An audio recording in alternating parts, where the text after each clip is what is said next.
What is up, Blood fam? Let's go. Ohio State, Indiana, 1-2 Big Ten championship. We've got the coin toss coming right now. Can it get any more exciting for college football? Can it get any more exciting to be a Hoosier fan or even a Buckeye fan? We welcome everybody in here just because that's the way that it is. Tonight, we're going to see if our Indiana Hoosiers are built to compete with all the talent and the money that Ohio State brings to the table. We learned that this whole season's been about repeating what they did last year, but being better. And I think we're at a point where we're a lot better. Last year, at the end of the first half, we had two little mishaps that basically caused the game to get blown wide open, or we had a super close game. Fernando Mendoza, is he going to be able to step up against this defense that's number one in the country? We're going to find out. There's a lot of things that we've got to figure out today. But we're going to the college football playoff. Where we're seated remains unseen exactly. Could be as a 1 if you win today. Could be low as maybe even a 4 with Texas Tech and Georgia both dominating their games today. Would they move them up if Indiana lost, or would they just move them down to 2? The committee's crazy. Who knows? Who cares? This is the goal right here for the Hoosiers, getting on top of this one. Winning this game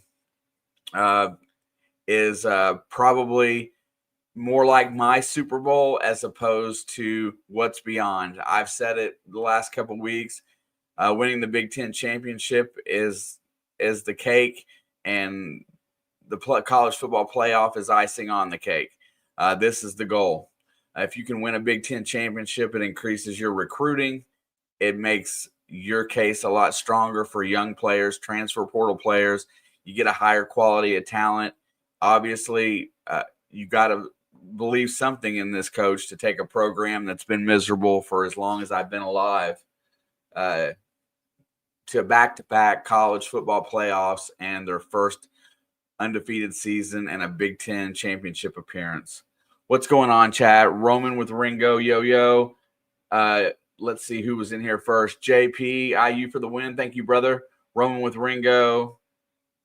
The real Tom Kingery 72 got the ability to change his surname back, or whatever you want to call it. And then there was Angie Burnett. How you doing, my dear? Nice to see you. Thank you for stopping in on mobile.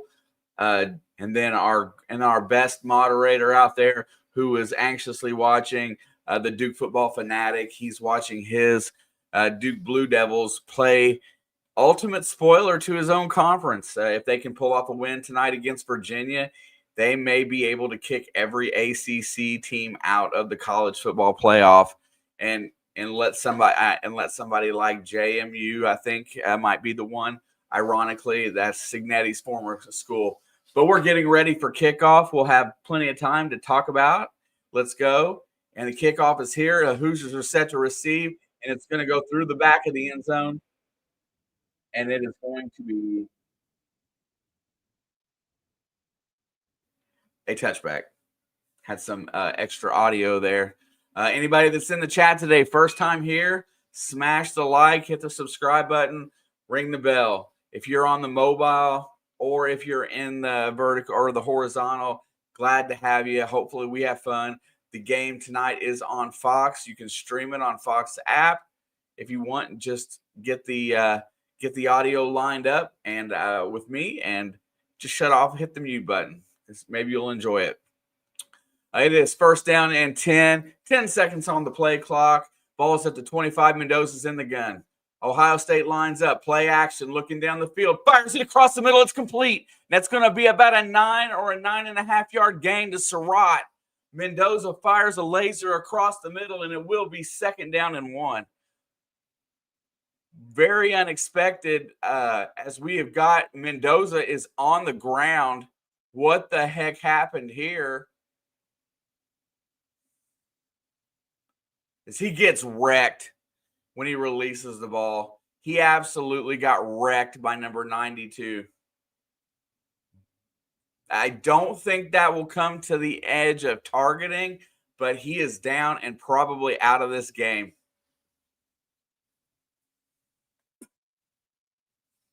Younger brother Alberto Mendoza is now warming up. We're going to see him on the field.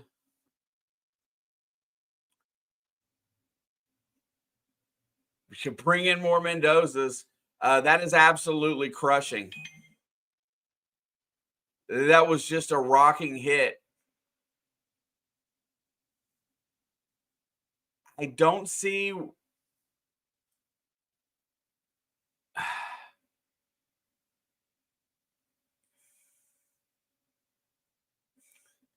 Man, I really don't see it. He's jogging off.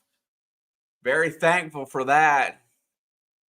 Alberto will be in the game. The younger Mendoza exemplifies speed at the quarterback position. He does not have the well, we don't know what he has for sure, the experience level, but he does have a good arm. He's very capable of running this offense efficiently, but you got to avoid taking hits like that. 2nd down and 1. Mendoza's in the gun. There's the handoff, and there goes Hemby, and he's going to squeak forward to get the 1st down and move the sticks. Fernando is not in the tent. He's waving to go back in, and they're letting him come back in. He got rocked. Hopefully he just got the wind knocked out of him. But there's what you got to look for in these games. These guys want to hit hard. This is what football is about. It's about laying hits. And no, I think it was Nowakowski out there on the edge. Should not have came off his guy. Shouldn't have let him drop that hit like that. You got to protect your QB1. One hit, and you can tell he's winding his arm up like he got it's like a stinger. 3 on the play clock. There's the snap. Gets it off in time. There's the handoff. And Hemby's going to roll forward for 3 maybe. I believe that's Hemby. Yes, it is. Roman Hemby's had a great year. They really went with a 3 running back set. Hemby, Kalon Black was the 3rd, and BB, but BB got hurt early. So it's been Hemby and Black for the most part. It is 2nd down and 7 now. Ball is at the 38-yard line. They're going to go back to the run game. Hemby busts through the line. He is met by Styles at the 40. Great tackle, pushback. He did not spin off of it. And Curry finishes him off. Sometimes one Mendoza just isn't enough. Let's not talk about, we'll talk about basketball because I didn't have the expectation for today like everybody else did, but there was some improvement, and I'll say that as far as the basketball team goes, even though they did drop the game to Louisville today. 3rd down and 4, big play. First 3rd down for IU. Mendoza's back to pass. Good protection, has time, rolls out, still looking for somebody, and he's going to throw it, and he completes it to Charlie Becker, and that's a 1st down. Extended the play, bought enough time. The defensive lineman come to him and peeled off of the wide receiver, and he makes the throw. Good decision by Mendoza. The DB comes in off Becker to cut off the running back, and then he makes the throw. Nice job there by Mendoza. 1st and 10. Ball is across midfield. Mendoza's in the gun. Play action, looking down the field. Wanted to take a shot. Lets it go deep. He's got a man wide open, and it's incomplete. Omar Cooper Jr. comes up a little hobbled too. The ball was just not, I don't want to say underthrown, but it was slightly underthrown. Good defensive play by number 3 to get his hands in there against number 3. Styles Jr. plays really tight coverage. The ball was a little behind him, and he tweaked his knee going down. Hopefully he's okay. 2nd down and 10. Ball's at the 49. Handoff. There goes Kalon Black through the hole, and he's only going to get 2. It's going to bring up 3rd and a long 8. Angie, fortunately, I did not get to watch basketball today. Was bummed they lost, though. We will have some time to talk IU basketball today. JP, thank you. JP's got 24-21 on Indiana over Ohio State. Please post your scores in the chat today. Final score predictions. 3rd down and 7. All right, here's a big play. They rush 3, drop 8 into coverage. Here comes pressure, and Mendoza's going to be brought down by number 92. Ohio State is going to get off the field on 3rd down here. Gets in from the right side. Let's see how that progressed out.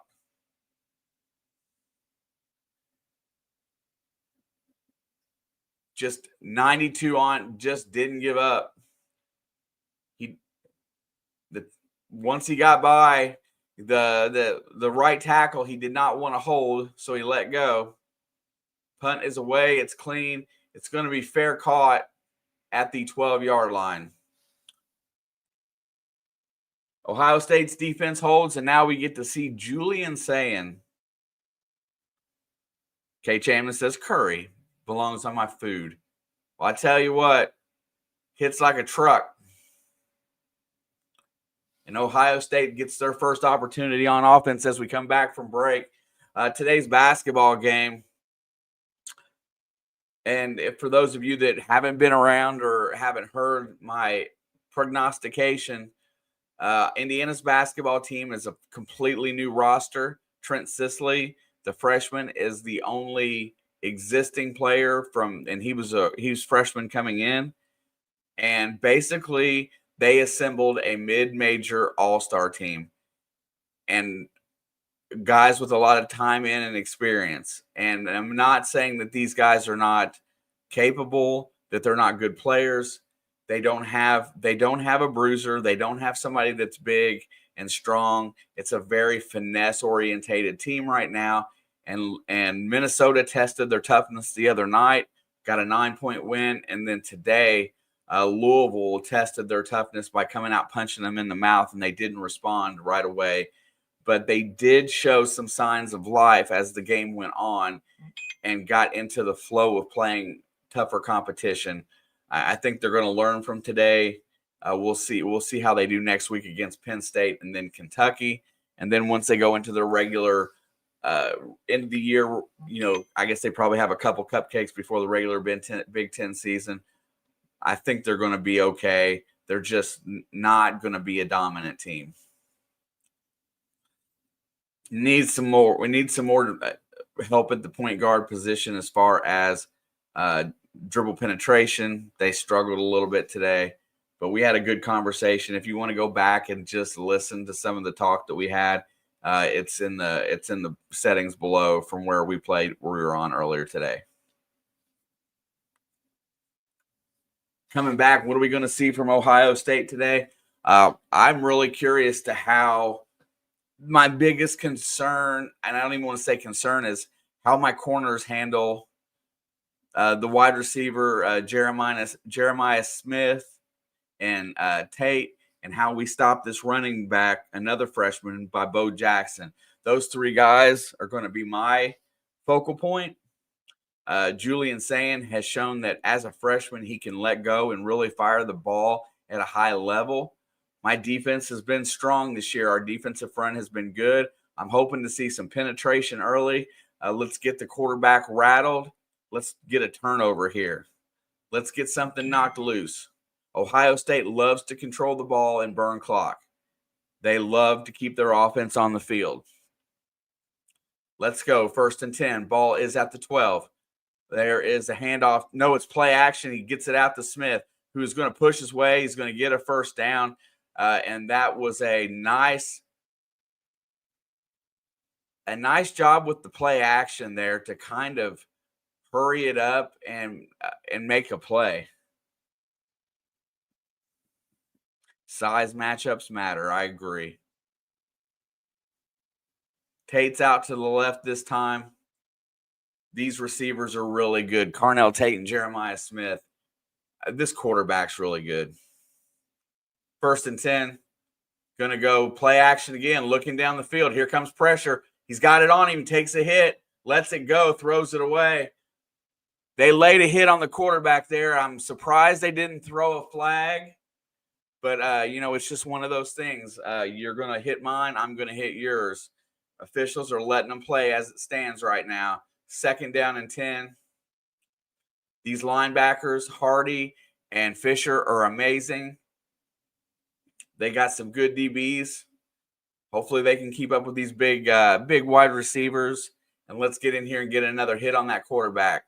2nd down and 10, balls at the 25. There is going to be Bo Jackson's first handoff, and he is going to get about 3 yards. It's going to bring up 3rd and about 6.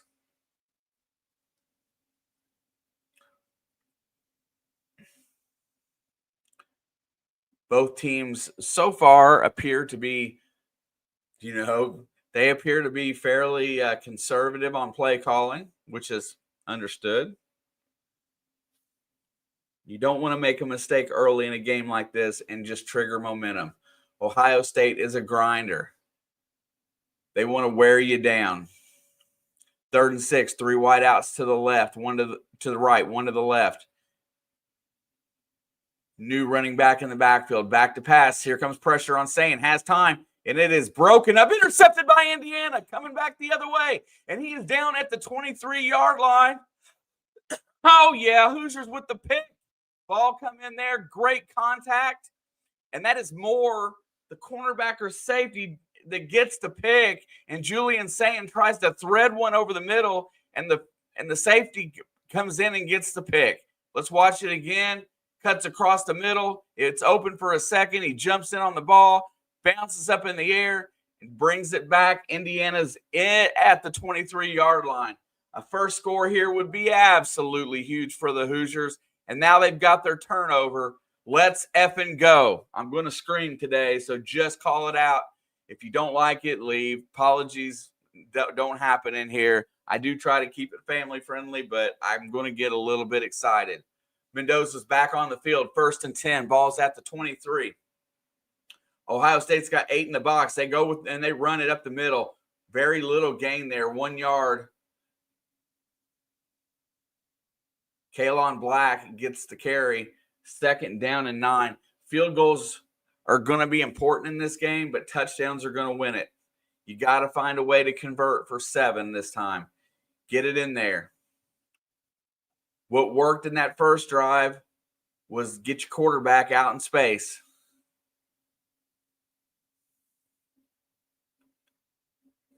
$8:24 left to go here in the first quarter.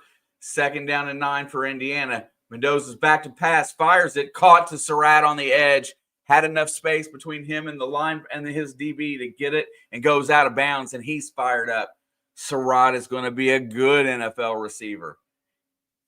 I'm telling you, Keenan Allen is what he reminds me of. We're not bringing up Pittsburgh Steelers, but there was a Pittsburgh Steeler named in who he reminds me of, and I kind of agree too. I'm just not saying it. 1st and 10, ball's at the 11. Indiana can get another first down here. Mendoza back to pass, looking, rolls out, scrambles, has time, throws it away. Good defense there. I am really glad that they didn't take another cheap shot. And Duke gets the early lead. Uh-oh. Is that fact? Because you want to watch somebody wreck the playoffs, let Duke be the one to do it.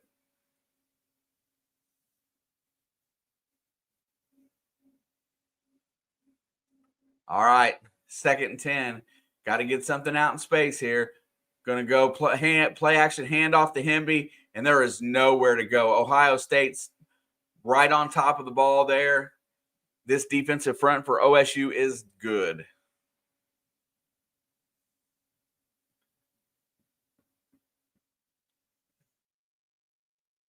What's up, Jimmy Kryptonite? I'm a Hoosier fan. Looking for the good game today. Welcome into the chat. Appreciate you, sir. 3rd down and 10. Ball is at the 11. This is a big play. Let's see what they can do here. Red zone defense for Ohio State's been amazing this year. There's the snap. Mendoza's back, looking over the middle, fires it across the middle, blocked at the line of scrimmage, and that's going to bring out Radicic, the field goal kicker. to see if they can get some points.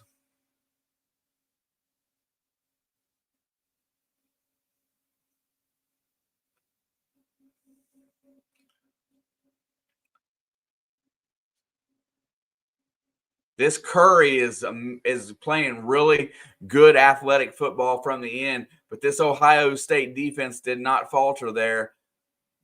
Ohio State lost the ball on the turnover, and the kick is up, and it is good. Radicic gives Indiana the 3-0 early lead. You know what? You got to make your field goals, and you got to score points on every opportunity to score. And it may not be what you wanted, but you got to take what you get. Go back out there and play defense and get it back again. 3-0 Indiana. Let's go.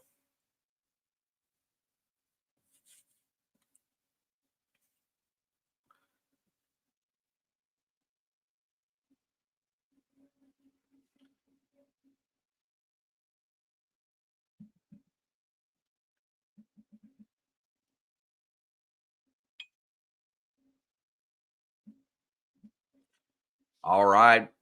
I'm going to sit back in here. What is up, Matt? Good to see you here, my bro.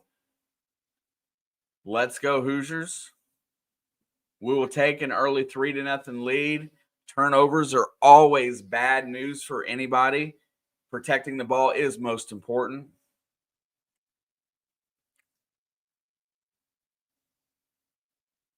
Just getting out to a decent start is okay. Just go back to last year's game. It was very tight in the first half.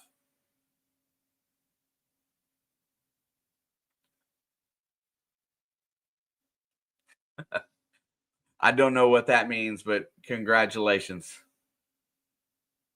Duke Fanatic. I don't care if it ruins the ACC chance at college football playoff. I need to see Duke win an ACC title. I agree.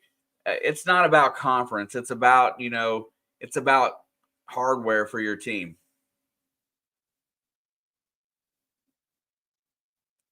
Having that hardware is important.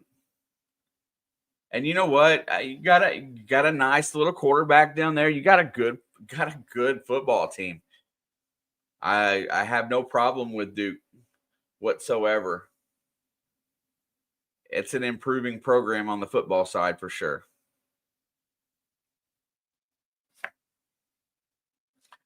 Matt, I did. I thought I sent you one. Did I send mine? I didn't send mine back. Let's see. I'll check. I'm pretty sure I sent it back.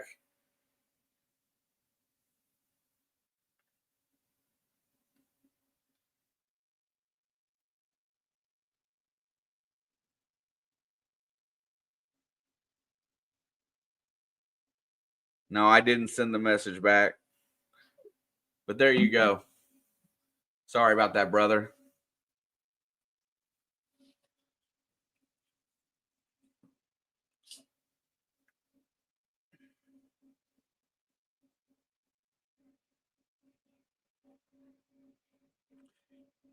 Yeah, I agree. I think these games are super important, especially on days like championship weekend in college football. There's no other game in town. So what else do you have if you're a high school kid that's undecided at this point, if you're not committed and you're not sure you want to go to Georgia State University, I'm just making something up, and you turn on the TV tonight and you got two games to watch. You can flip back and forth from a Big Ten championship and you can watch how these teams react, or you can go over and flip over to an ACC championship and see how those guys are reacting. And it might change your mind about where you want to play college sports. Got an A Pizzle 90 in the house. What up, Alex, my brother? Nice to see you. Thank you so much for stopping by. 3-0 Indiana. Julian saying just threw his first interception. He had an after he threw a pick in the Michigan game last week. He sucked it up and got it out and did right. So we got to stay hot on him, but I think pressure is going to be important. As he is not a super tall quarterback as I can see right now, and I think that might play a part. This Indiana front seven has been pretty good all year. Most of these guys are from JMU, but let's go. Yeah, Pizzle says Mendoza for Heisman. Let's go. 1st and 10. There's the snap, handoff, no, play action pass. Same play they ran in the first, and they're giving Jeremiah Smith a yard or two of, respect because of his speed. Gets it for a 9-yard out. Mendoza is a South Florida guy. So is Pizzle. It's cool watching his younger brother be our backup as well. Jeremiah Smith has 4 inches and 40 pounds on D'Angelo Pons out there. So let's see them highball it for him. Play action again, looking down the field. Here comes pressure. Sayin rolls out, checks it down. He will complete the first down to Tate on 2nd and 3, and that will move the chains for OSU. Virginia fumble on the field. Duke has it. Flag in motion. Let's see what that is. Let's see if we can keep Adam all pumped up tonight. That would be awesome.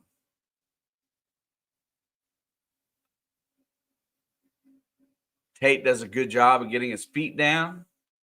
1st and 10. Ball is out to the 37-yard line. Sayin's in the gun. Tate's in motion. Back to pass. Here comes pressure. Round the edge. They get another hit on the quarterback. It is a first down throw to midfield. That is Jeremiah Smith coming back for it. Hit immediately after the catch, but the Buckeyes are across midfield. Defensive penalty on Duke.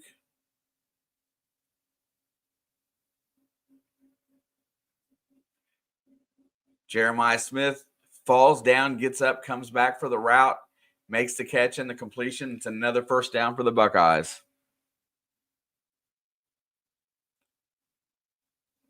Chamness, Kay says a zebra appeared, like always.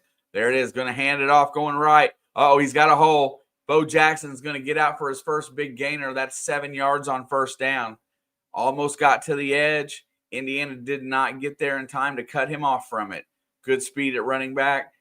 2nd down and 3. This game looks like it's going to be pretty cleanly played. Both teams don't get penalized very often. Handoff, and there is a blow-up. 2-yard loss in the backfield. Stan goes to hand it off, and that is a 2-yard loss at least. It's going to bring up 3rd and medium. 3rd down and 5.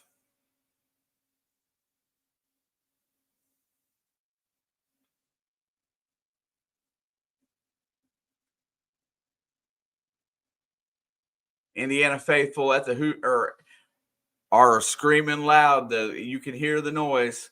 3rd down and 5. Indiana's got 1 deep safety out there right now. 7 on the play clock. Indiana's got 4, 5 in the box. They rush 4. 1 back's into coverage. Here comes pressure. Sayin has time. Going to get hit from back. And that is a sack for Hardy. And the Buckeyes are going to have to punt. Got off his guy and collapsed on the quarterback. Another good hit. Good coverage downfield for the Hoosiers. No flags. You got a receiver screaming that he's wide open as your quarterback's getting hit.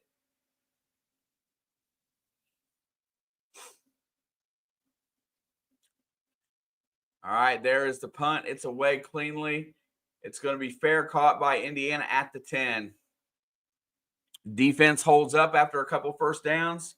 Gets off the field. Good pressure. John Jansen, what's up, bro? Good to see you, my friend. Put your final score in the chat here for the Big Ten Championship. Keyword is that you've already got a head start. Indiana's got a 3-0 lead. Got the big shark up there. You like that one?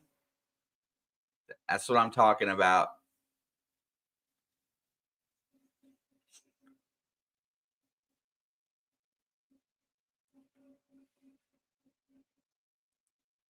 Right on, Angie. Love it. Yes, ma'am. As the winner gets into that mode, you're going to be seeing a lot more of It's in the Blood. So whether it be me or Alex or both, it's coming to that time. Here comes the decline of our basketball team. I didn't have super high expectations coming into this season. I feel like we're a mid team in the Big Ten, so that means somewhere between 6 and 10. the game at Minnesota showed that we haven't had the experience yet. These guys aren't used to the physicality. They got punched in the mouth today against Louisville, went down 16, but played pretty respectable ball after that point. I think they're going to improve, but you've got to see some guys on the front in the front court. You've got to see the bigs. That be the Florida transfer. Everybody that's down there in that front court's got to play with a little bit more strength. I'm not done yet. I just kind of knew it was going to be like this. Our 3-point shooting is going to be able to keep us in games. And I think that is more, and our defense is pretty good. We've just got to get a little bit tougher. If anybody watched the game today besides me, that's what I saw all day.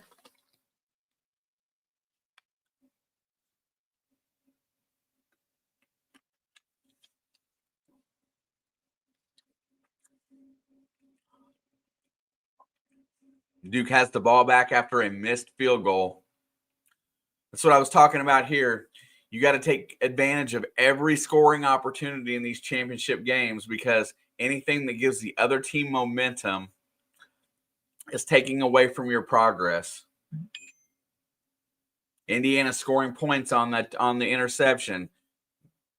Okay, they didn't get a touchdown. That's a victory for Ohio State, but they didn't walk away empty-handed. They scored 3 points. They didn't lose momentum. Now they're going to start back and see if they can put together a drive here at their own 10-yard line after the punt.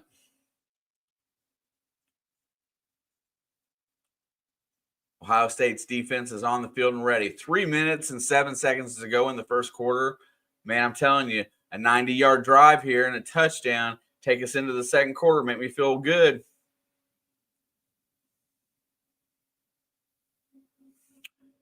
Basketball team is going to need to improve on some things, yes. Will we hope to see him in March? Yes. Play action, fires, Charlie Becker, incomplete off his fingertips. Ball was thrown a little wide. Mendoza threw out a laser trying to get a quick completion there. Omar Cooper Jr. is going to the tent. He tweaked his knee. 11 touchdowns this year, 58 catches and 800 yards. That's going to put a lot more load on Becker. And E.J. Williams. Nowakowski's the tight end. He comes in there. There's a run. Hemby breaks it forward, and he's going to get about 8 yards on second down. Nice run by Hemby. It's going to bring up 3rd down and 2.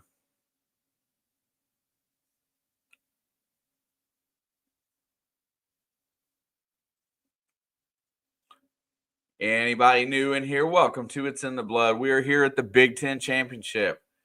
3rd down and 2. Mendoza's in the gun. They're looking for a first down here. They got 4 wideouts. Here comes 4 rushing, and Mendoza's going to keep it. He's got the first down and more. He's going to get all the way out to the 28-yard line as he tries to make a half-hearted attempt to slide. He's getting tackled.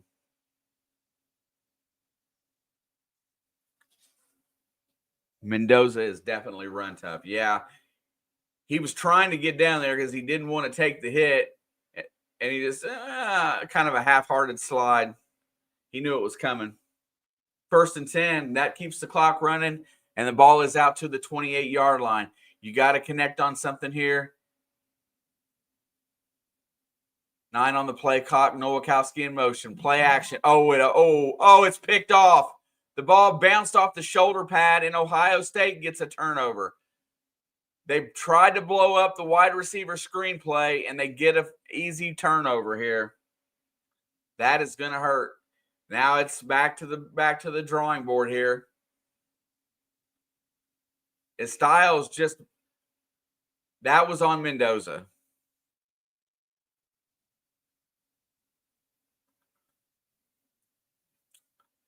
And I'm going to tell you right now that the approach is very conservative by the Indiana play calling, to say the least, right now, as they are not attempting to go down the field very often. So these DBs are creeping up closer to that line of scrimmage. Exactly what we didn't need is what we got. Now you got to hope that your defense can hold up because it's a very short field, hold to a field goal, and get back out there.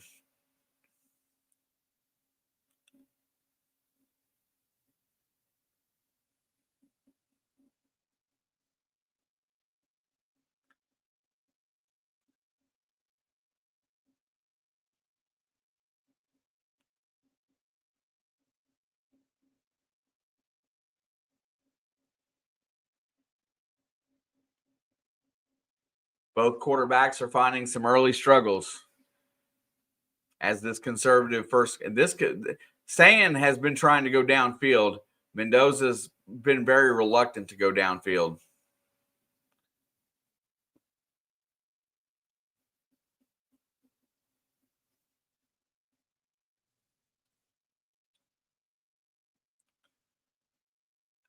My opinion is that you take a chance. You got good receivers. Well, you got one that's hurt now, but you got Surratt that is good on fighting for the ball. Challenge them corners, but not like that. Not on that side to side throw.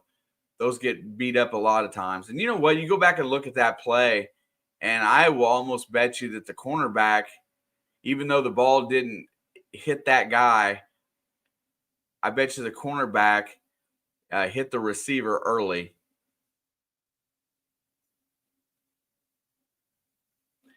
What's up, Grange? Good to see you, my friend. It's gonna be a slugfest. I think both teams respect each other's defense a lot, the way they're play calling right now.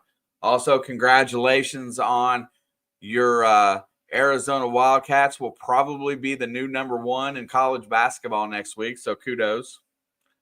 Snowman here is over on Snowman Multimedia's got the Big Ten Championship on as well.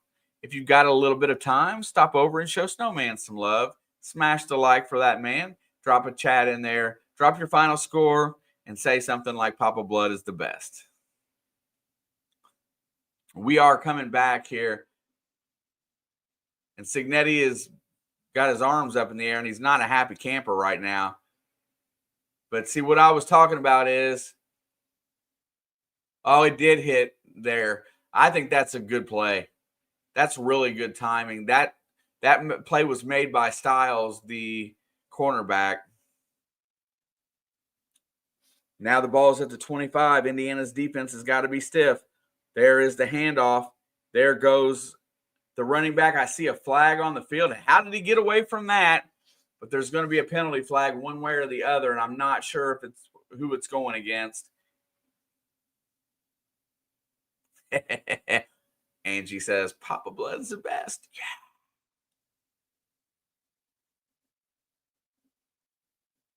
All right, defense is going to get hit with a face mask. And that's going to move them closer to the red zone.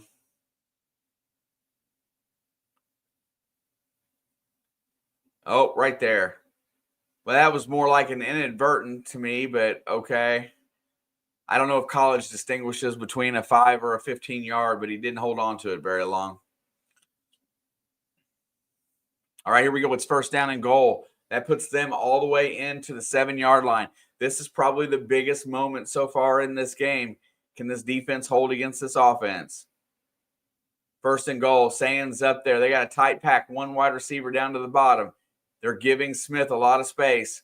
It's going to go handoff. He goes to the outside. That's a big tackle for loss.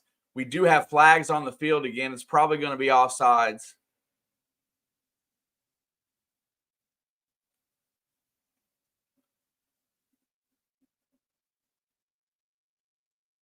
Yep. So that's a 3-yard loss, turns into a half the distance gain. Oh, yeah, he's lined up over the ball. That's just a mental error.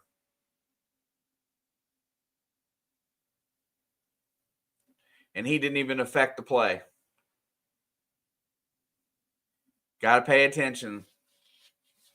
Okay, and it's 1st and goal, just a little bit shorter. They've got 4 yards to go. 1 minute to go in the first quarter, 1st and goal. There is the handoff. No, it's play action. He throws it out of the back of the end zone. As Sayan just launched the ball. I don't know why he didn't take. I'm not sure what he saw. He saw pressure. All right, 2nd down and goal. I'd like to see an offensive penalty. We've gotten a couple of defensive ones. Let's knock them back a little bit.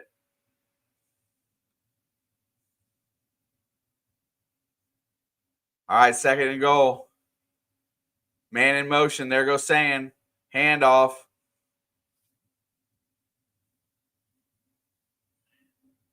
And they're going to get him with a false start. There you go. Let's get that penalty situation remedied here. Knocks him back 5 yards. 2nd down and goal. Just keep playing tight coverage. Keep playing hard. All you can do in this situation. Know your responsibility on defense.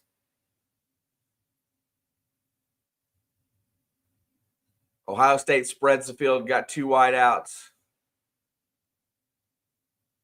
Got 1 in motion. There he is, back to pass, looking down the field. No pressure this time. He rolls into it, gets away from it, fires to the end zone. Touchdown. Bought himself enough time, and Tate got open. Ohio State hits the board with the first touchdown of the game.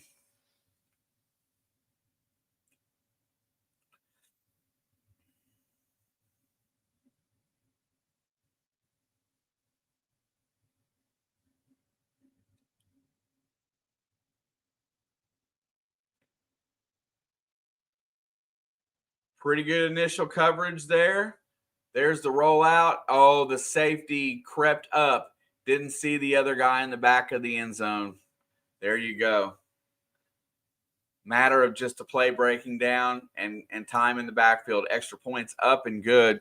Ohio State has its first lead of the day off of the Hoosiers turnover. And there you go. Turnovers reign supreme. Nice drive by the Buckeyes. Now it's time to answer.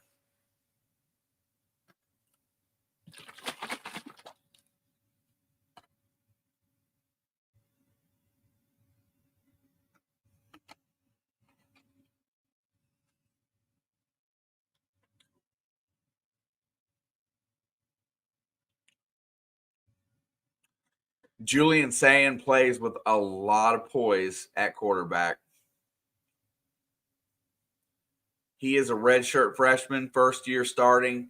He has answered all the critics, and he has had a remarkable season. I think he's about to break Dylan Gabriel's completion percentage record by a landslide for a season. He doesn't make many mistakes.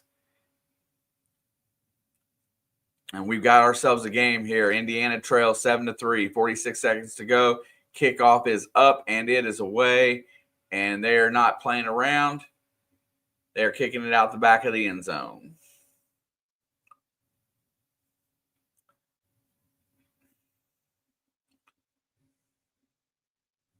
Hopefully tomorrow, my Bengals knock the Buffalo Bills down another notch. And most of them games are screwed up. NFL screwed up this year.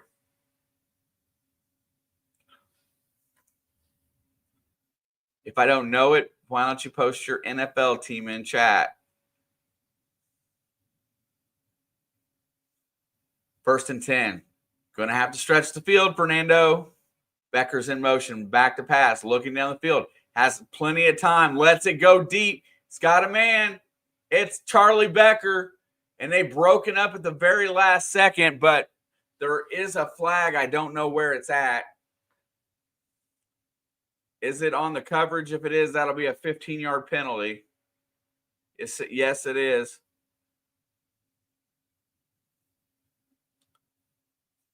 I got to say that I'm not a big fan of that. Let's see if I think it is.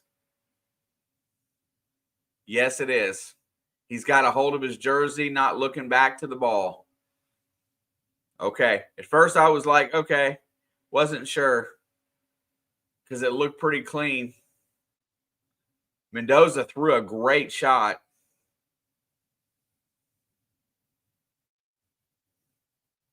All right, there's a handoff. Kalen Black breaks it. He's at the 50. He's at the 45, 40. He's down there the 35, 30, 20, and he's out of bounds. Kalen Black with the big run.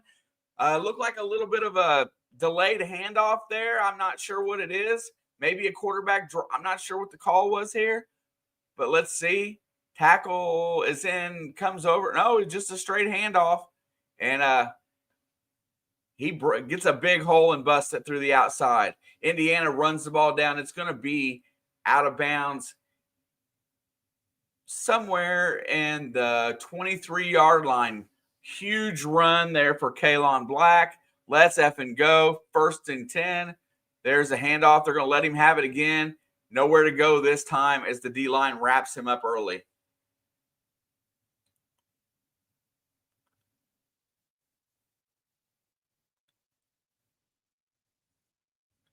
Steve says, my man's working overtime today. It's that time of year when I have a little bit of time. Time is given back to me in the wintertime, so that's why.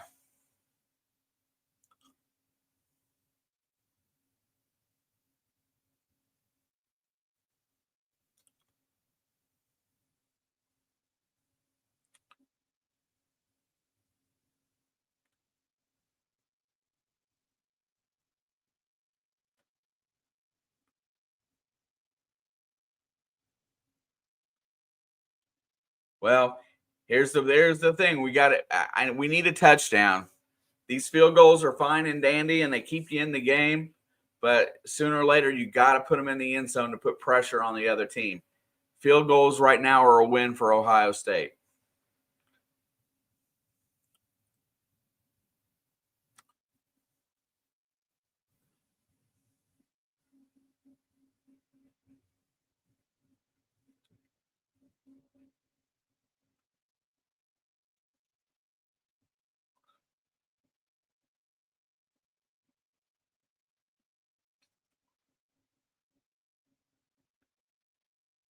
I got to say, both teams look pretty competitive with one another. It looks like it's going to be a fairly even match. We'll see who wears down. Always look at, I don't know if it has my stat in here or not. It does. Time of possession is so huge in these type of games, and that's one of the aspects of college football that Ohio State likes to dominate. They want to keep the opposing team's defense on the field. So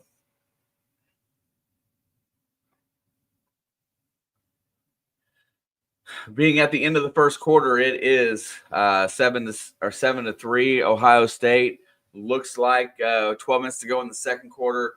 Duke and UVA are tied at 7. I don't think there's any other games tonight, so we've got some kudos going on here for these two football games, and we'll see how it rolls out. We might swing over at halftime today.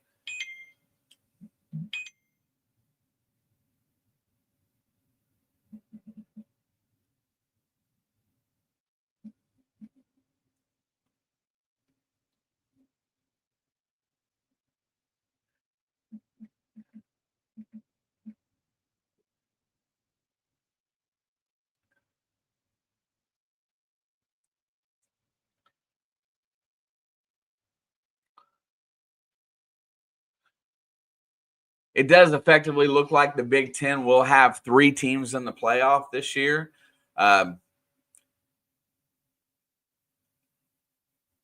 don't think there's room for a 4th. So last team in. Does Alabama's loss today give them a snub? Does it affect them getting in? That's a question that's been asked already today. Duke's game tonight. Does it upset the balance and let somebody else get in? No ACC champion? I don't know. You got questions? throw them out there because I really am interested in hearing what everybody thinks. What's going to happen come tomorrow, regardless of the outcome of this game. I know Oregon is in line for about a 5 or a 6 seed. It looks like maybe somewhere right in there. I think Indiana and Ohio State are definitely 1 to 4, just depending upon how they're ranked after this game, how it finishes. But beyond that, not quite sure. Texas Tech showed out really well this year. All right, here we go. 2nd down and 9. Ball's at the 22. Becker's in motion. Mendoza's in the gun. Got him lined up. They're going to go back to the handoff. There goes Hemby through the hole, and he is met after a 2 or 3 yard gain, bringing up 3rd and reasonable. 3 yard gain on the carry. It's going to bring up 3rd and 6. This boy Curry for Ohio State is everywhere. Matt Patricia over there calling plays for the defense. He was at his best when he is calling on defense.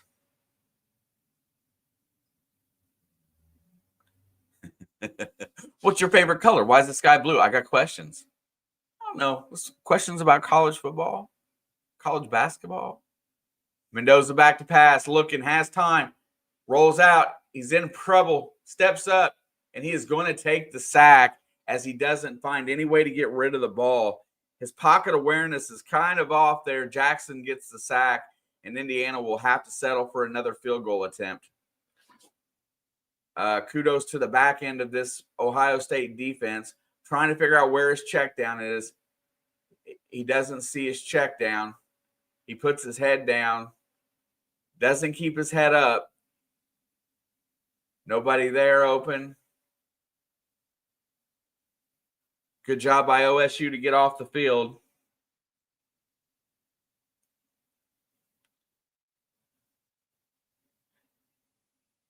Fourth down and 8. Snap. Kick is up, and kick is no good. He missed it. There you go. Radicic hasn't missed all season, and he just missed a 40-yard field goal. These are the small things that I talked about that have to happen. You got to make your points. You got to score them. And just a slight hook on that ball carries it away from the upright. He overstruck it. That's exactly what I was talking about right there. You got to come away with points. But we'll tally those up throughout the day. That's 3 right there. And Steve, my favorite color is most definitely orange.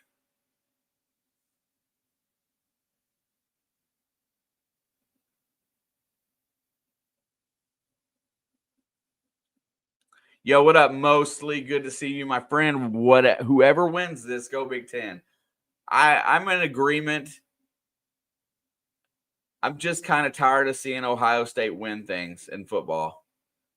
But I am in agreement.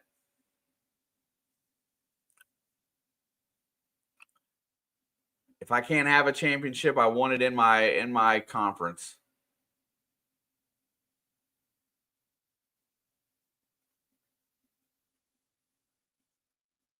Listen, bro, I'm not sure what's happened today.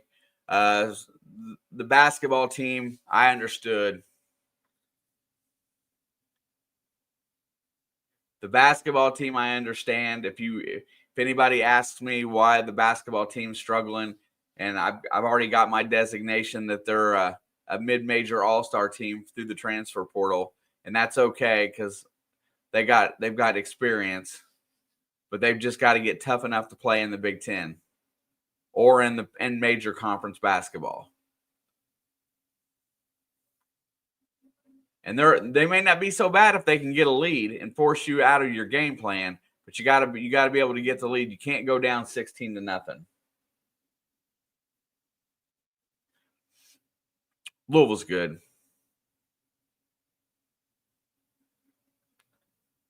The football team has never been elite. No, you're correct. We've had a few good seasons off and on. '67 was our last Big Ten title. Not a lot of talent ever to be had in state. All the in-state talent has always went to Ohio State, Notre Dame, Michigan, anywhere but here. And that's just the way it went, the way it goes. Illinois would always steal talent from us.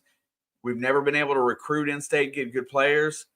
And now we finally got a coach that can recruit nationally, has a lot of ties to the Virginia area, which there's a lot of good football players. And here we are back. Ohio State's got a chance to add to their lead. This is where they're dangerous, when they're playing with the lead.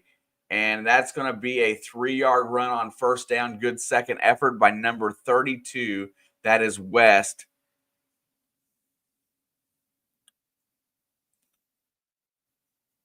Sayan sees 2 deep safeties, so he runs the ball. Good, strong run, though. Hart had him locked up, just couldn't get him down at the line of scrimmage. 2nd down and 6. Play action, looking down the field. Sayan's got time, lets it go deep, taking a shot. Oh, Smith is open. And he beats D'Angelo Pons, cuts it back, and he gets tackled at the 24-yard line. This time there was no safety help over the top. Not sure where that went. Flag on the field.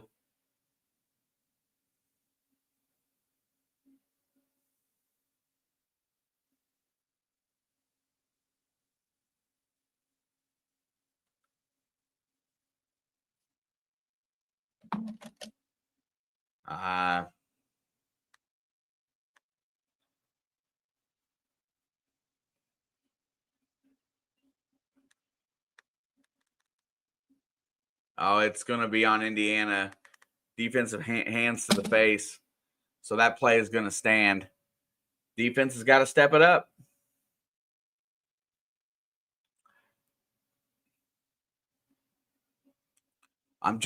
My question was where is the deep safety on that? You've got 2 wide receivers that can beat you deep with good speed and strength, and there's no safety back there to help on that play.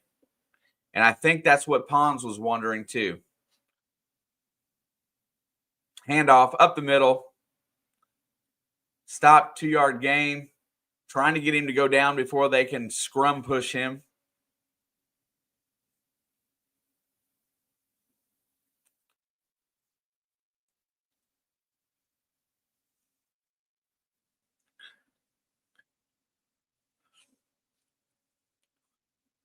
Really upset about the missed field goal.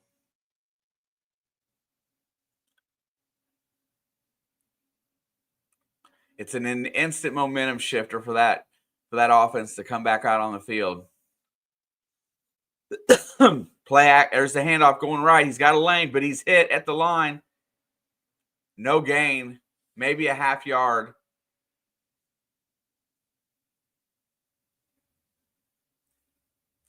Farrell and West get in there to complete the tackle. These Ohio State backs, they do not stop those legs. Duke is up a touchdown, 14-7. 6:14 to go in the second quarter. This is huge right now. 3rd down and 7 for Indiana. They need to stop. They need to hold them to a field goal attempt here. Here comes pressure. Picked up. Sayan's got time. He's being chased, and he is sacked. Coming from the backside, Jones, our linebacker, gets in there and gets the sack. Coming from the other edge, look at the speed as he sneaks in on the blitz. Untouched, tracks down Sayan, gets the sack, brings up a 4th down, and Ohio State will have to kick a field goal. Good stop by our defense there. Great pursuit. Holding them to a field goal is a win. Got to prove that you can put it in the end zone yourself, though. How about we miss one for Daddy? Miss one for Daddy. 4th and 10. Here's the snap. Kick is up, and it is. Oh, I thought he was going to miss it, but it had a nice curve coming back. Fielding buries the field goal, and it's 10-3.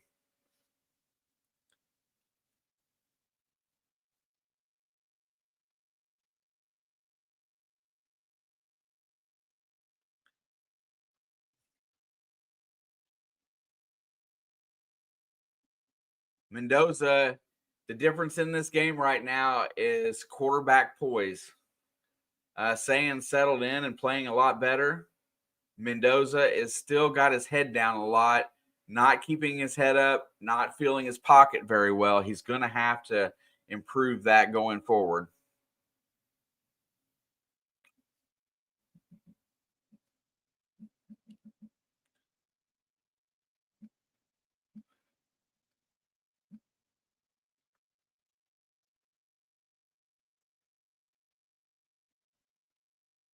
Ohio State increases their lead. 10-08 for the quarter. It's Ohio State 10 and Indiana 3.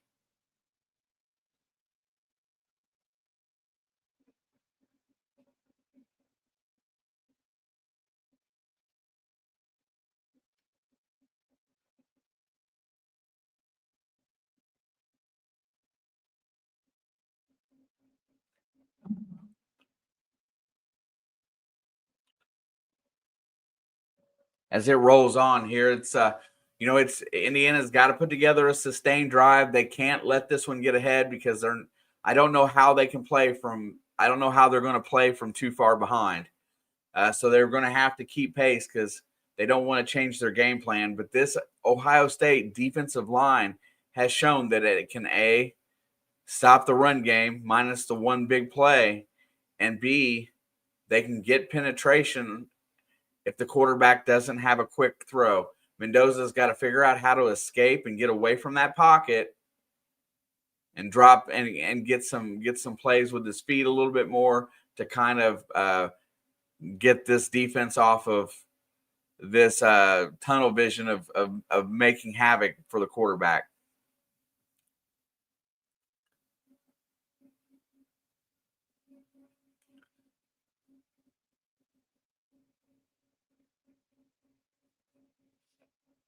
But so far, a pretty evenly played game that has a 10-3 lead. Each team has one turnover, but you keeping people out of the end zone and converting on all your opportunities to score is important. Ohio State's had 2 chances to score. They've put up 10 points. Indiana's had 2 chances to score. They've put up 3 points. 1 missed field goal. Will those 3 points haunt them later in this game? I sure hope not. But I think they need a score here. I think they need to keep it well within 1 score because they got to keep it tight, or Ohio State, if they get a little bit loose, might be able to put some more on them. So we'll see how it goes. We're ready for kickoff. We got 10 minutes to go here in the second quarter. I'd love to see a long, sustained drive here that results in points, touchdown preferably.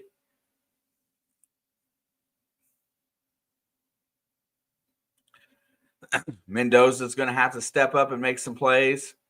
He's going to have to show that he is the leader of this team. There's the kickoff. Out of the back of the end zone. Indiana will start at the 25. If you're in today, new to the channel, please smash the like. Hit that subscribe button. Ring the bell. We love college football. We love college basketball. And we love the NFL. Somebody's getting an ankle taped up. I'm not sure who that is right now.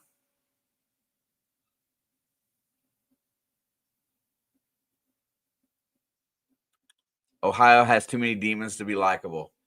Telling you. Play action. Mendoza looks down the field, fires it, and it's caught. And that is going to go to Brady, who is a backup wide receiver who is out there right now. He's an exceptional punt returner. Gets the first down. Let's watch the play. Cuts to the outside. Just a nice little path there. Nice reception.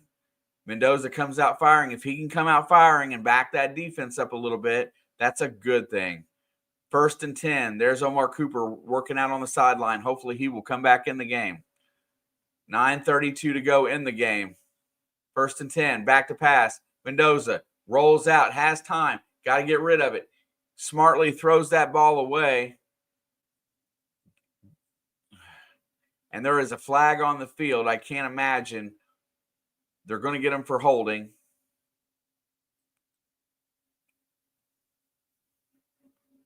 Indiana hasn't had very many penalties all year, but now they're playing a little bit desperate. Who do I got in Green Bay and Chicago tomorrow? In all actuality, I think Green Bay is going to continue playing well. I think they will get Caleb Williams. I think there's enough. Enough defense there to really ruin his day. Give me the Packers by 4. Looking down the field, handoff. There goes Hemby on 1st and 20, and he's going to get about 6 yards. Good spot, makes it about 7.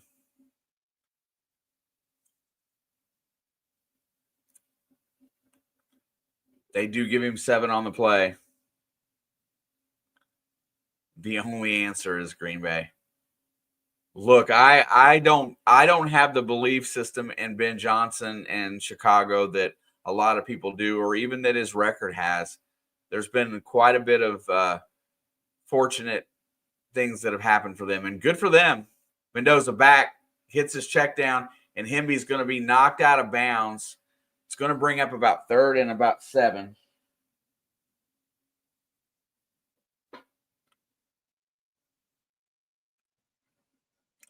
Huge play for Indiana right here.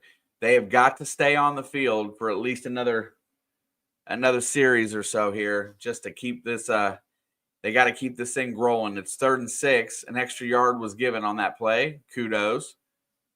They got 3 wide outs to the left as a single setback. Ohio State has 4, 5 in the box. Are they going to rush 5? Nowakowski comes back up to the line. They rush 4. Fires. Complete on the outside. Mendoza fires a strike to Becker, I believe.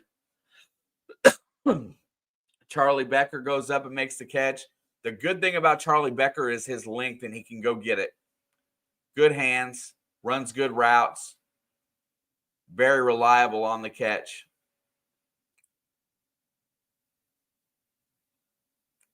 Good job. Been an incredible backup. While Elijah Surratt was out hurt, he did a phenomenal job. 1st and 10. Ball's at the 47-yard line. Indiana goes to handoff. Kalon Black looking for a hole. He gets it to the 45 and is going to be stuffed there. Bringing up 2nd and about 8, maybe 7.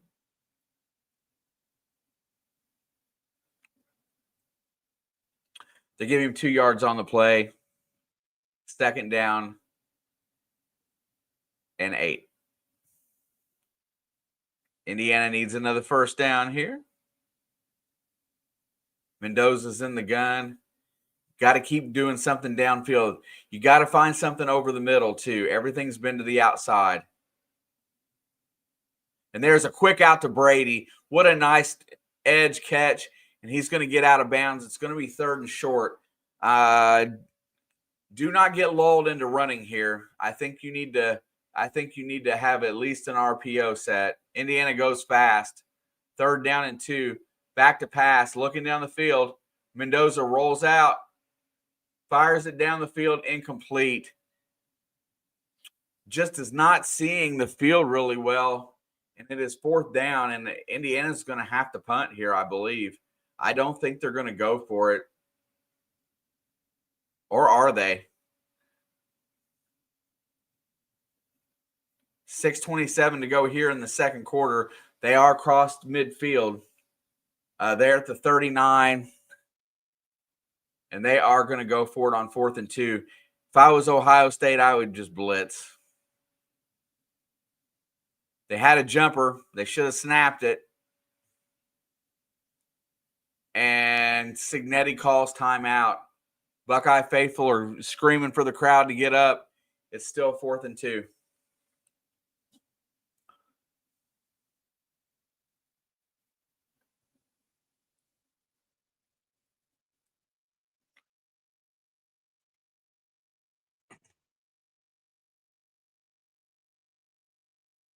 And I did not expect Indiana to run away with this game today. I did not expect them to score a lot of points today. but they've got to put 7 on the board very soon. They've got to get a touchdown because not getting in the end zone is a win for this Ohio State defense. I think Illinois put up about 16 points on it at home. That tells me that Indiana's got to score at least 21 to win.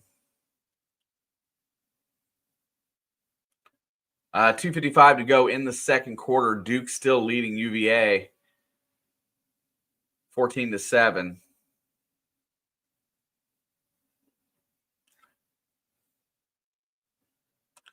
You know, and back to the Green Bay Chicago game, I'm usually very critical of Green Bay because I don't like a lot of things that they seem to do.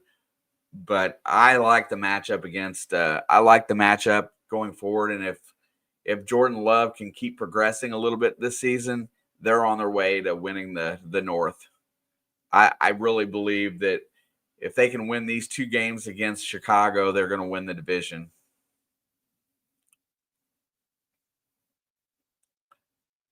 I think Detroit's feeling the loss of their coordinators.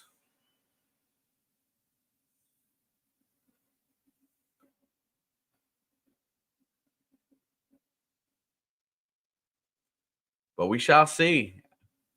I don't want to go back to work tomorrow. That's the bad part.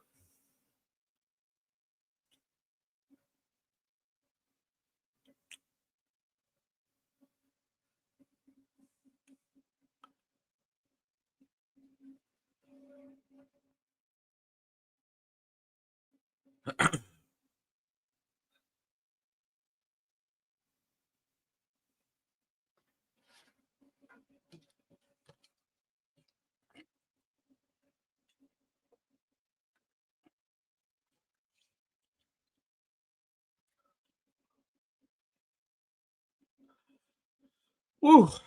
Gotta say, got the nerves going today. Early stats in the game. Saying 6 for 9, 1 touchdown, 1 interception, 98 yards. Mendoza 7 for 13 with a pick. Kalon Black 44 yards for Indiana rushing on 5 carries. Bo Jackson 21 yards on 6 carries. Jeremiah Smith 84 yards. Jonathan Brady 2 catches, 20 yards. Each team has a sack. Each team. Indiana's controlling the time of possession. They just need to put it away with a score here. Go. Signetti is my Yeti. Rare indeed. Love the guy's personality. I love how he came in last year with a program that was absolute trash and just said, we're going to win. Back to pass. Mendoza fires it complete to Nowakowski. He fends off the blitzer, gets it to the tight end, and that's a 1st and 10. That is a huge play as far as the rest of this half goes. Nowakowski does not chip the blitzer, but makes himself available for the ball, and Mendoza hits him in stride, takes another shot, but that's part of it. Finally, he didn't put his head down. He kept it up and made a play. 1st and 10, ball is at the 30. We need a score. Mendoza's in the gun. There's the snap. Hand off to Black. Bust through the hole. Gets almost a 1st down. He gets about 9 yards on 1st down. What a run by Kalon Black, who found a hole and accelerated going through it. Gains 9 yards. Let's see why the hole was so big here. And it was because the same guy that just made the last block, Nowakowski, freed him. There it goes again. He bounces off of it, but he has nowhere to go. Looks like he's going to get the 1st down on 2nd and 1. Miata took a shot at the end zone right there. You never know what you're going to get. If you throw up, find a one-on-one and go up there and see what happens. And also, I've not seen anything that goes deep for Indiana today where there's not a safety back there. So they're not giving up the deep ball. 3 wide outs to the left. Brady, Becker, and Surratt. 1st and 10. Back to pass. Mendoza is going to try to keep it, and he falls down trying to run on the quarterback draw.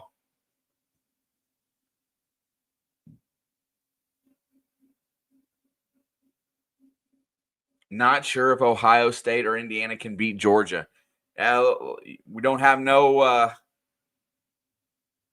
anything to show it, but what you're seeing right now is just like the early game this season where Ohio State played Texas. You're seeing two very good defensive teams line up, and good defensive teams usually have a very good chance to win. 2nd and 12. Mendoza steps up. This time he's going to be sacked again as pressure is coming. It's going to be 3rd down and about 15 now. Good observation. Both of these defenses have been top-notch all year.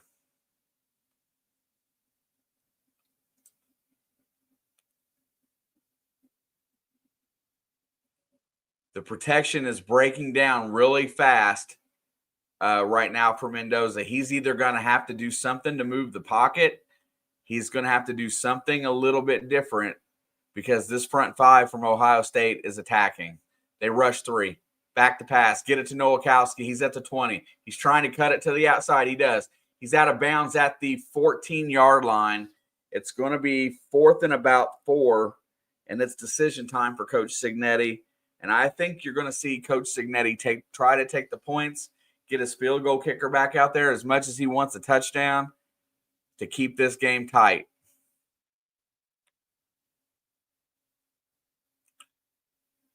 Now, Radicic missed his first field goal, I think, all season. He might have missed one this year, but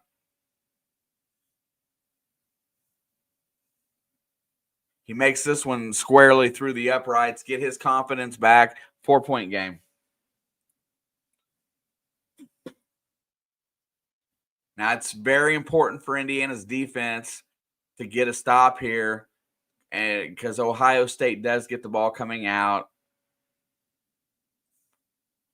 after second half. Oh, I wasn't saying that anything negative about their defense at all. I'm just saying that these two teams right here, what you're watching is a battle of defense.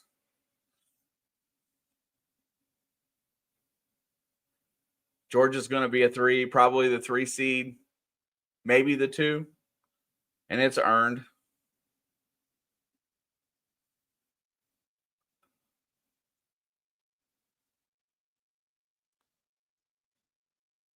Alabama, their only loss this season. It's pretty good sledding, man. Pretty good sledding. All right, we got 2:47 left to go in the half. Indiana set to kick off here. They're going to kick it towards the sideline. He's going to retrieve it in the end zone, take a knee.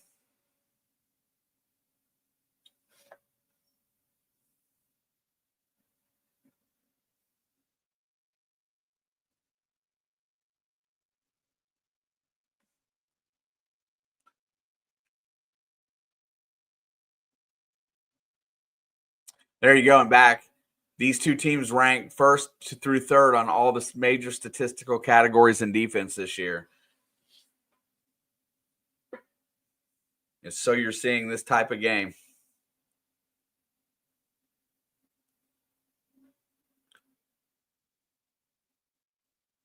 Handoff, play action, goes wide, gets it out to Tate. Nice throw as it gets just over the outstretched arm. And as a first down on gets 10 yards on first down, and they'll move the sticks. Really nice jump on the ball. Just doesn't quite, kind of gets it over the head of number 2 for IU. Gets it out to Tate, who's an NFL wide receiver for sure.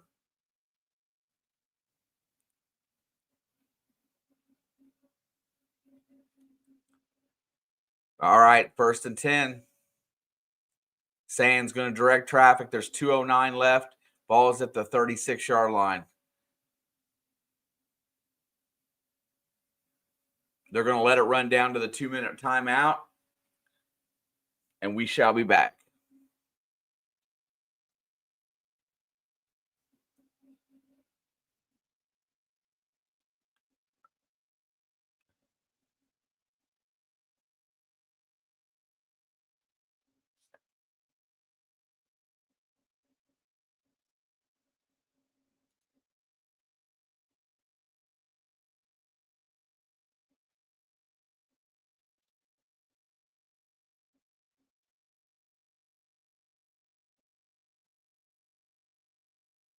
And Duke is so with 155. How is that game not to halftime?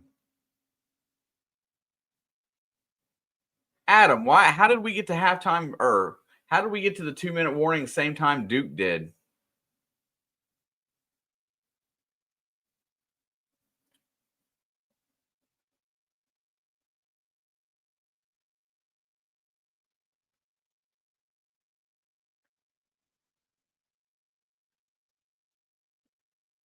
Jason, what's going on? BC Treasure Trails in the house. How you doing, my friend?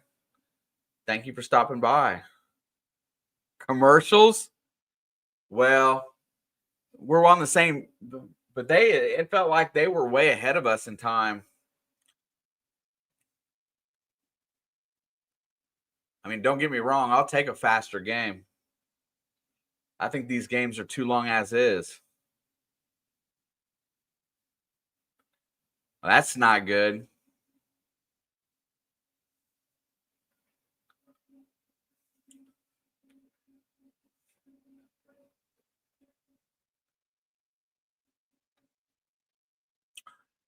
I love playing against tough defense. It shows you got to find creative ways to score. We haven't put it in the end zone yet. Hopefully we can get another stop and stay in this game.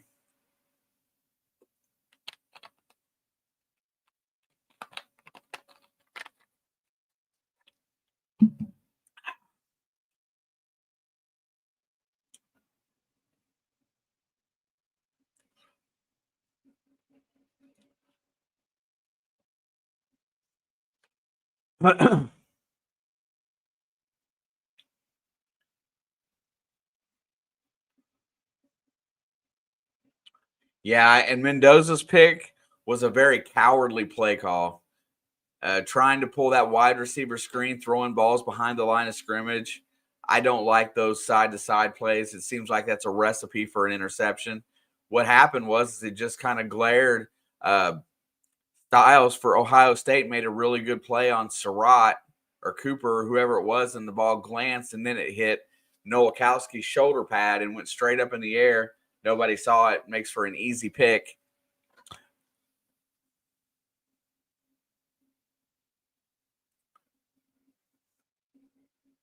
The Fox guys are definitely messing with the online reporter for Fox.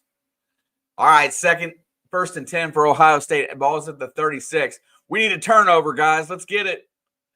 Get up there and get some pressure on them. Make a bad throw. There comes pressure. He hands it off. There goes Bo Jackson to the edge. He's trying to get it. He gets cut off. 4-yard gain, 2nd down and 6. I like Bo Jackson as a running back. His low center of gravity, he's very powerful with his run. His legs keep him going forward. 1:37 to go here. Both teams still have plenty of timeouts if they choose to use them. 2nd down and 6. 1, 2, 3, 4. If that might be an illegal formation. They call the penalty. There goes Sand, and he's sacked. The left tackle wasn't up on the line of scrimmage, but they gave him credit for it. Could have been an illegal formation call, but they didn't get it. That's okay. Indiana gets the sack.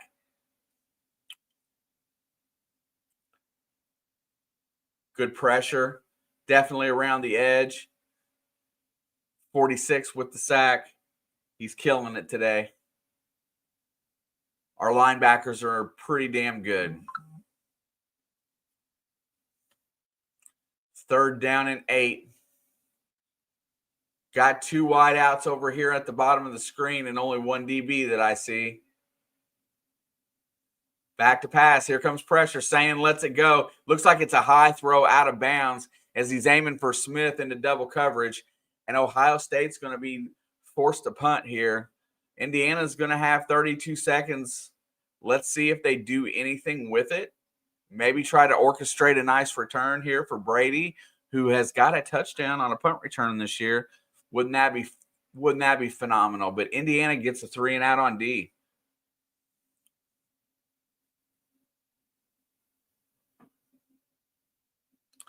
All right.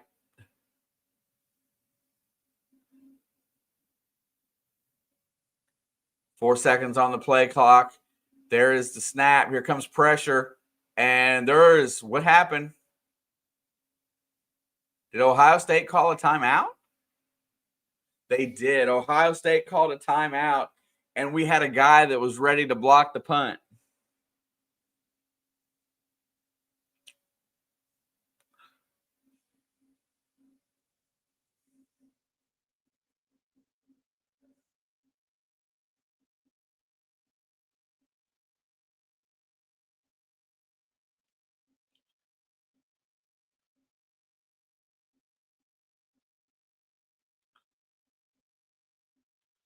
I would be aware of the possibility of a fake. Just because.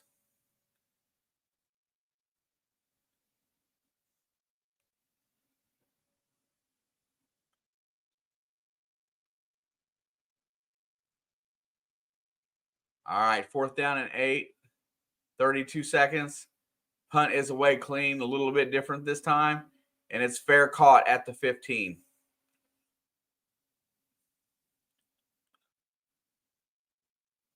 Let's see if Mendoza comes out and slings it and see if they try to get enough yardage to try a long field goal here with 25 seconds left.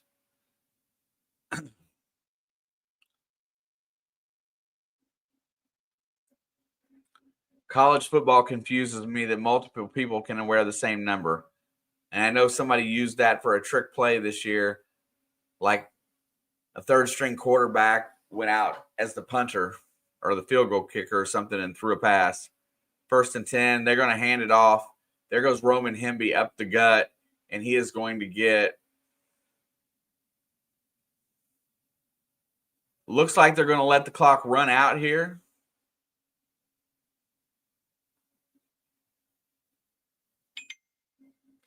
They're going to take that 4-point deficit to the locker room, and we are at halftime. What seemingly should be a 1-point game because of a missed field goal is now a 4-point game. So there's going to be something made up in the second half. Not much to speak of in this game. Truly not a lot of offense. Defense did a really nice job.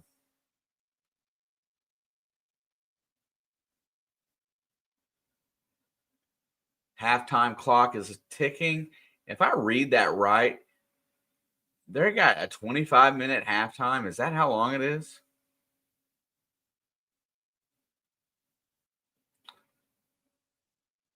Let's see. There you go. I can't even read it. Killian Kelly, K2P. There you go, bro. Shout out. Congratulations. I hate that they use the handles instead of the channel names. I hate that they put it that way because I can't see who's who. Of course, he's in the vertical anyhow. Looking back, just checking in here at the end of the half, it looks like 39 seconds to go between Duke and Virginia, and that game is almost at half as well.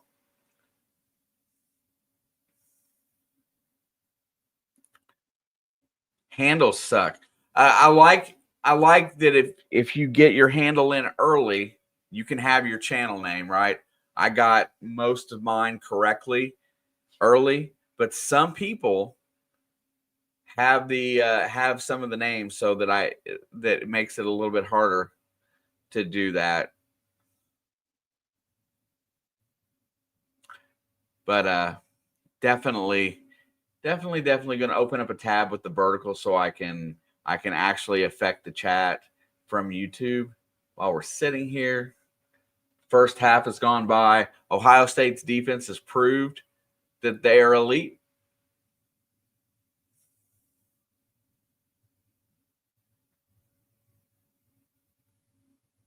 Let us see. Figure out where that's at.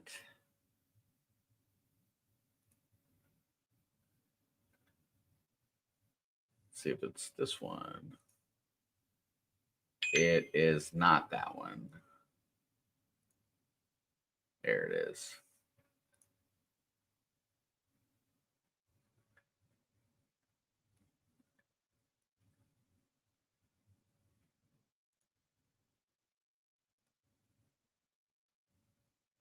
See, like Irwin in here, his channel name is I couldn't figure it out. I couldn't read it. It's Creepy Pig TM, but his handle is Irwin Curtis. Creepy Pig. I like that.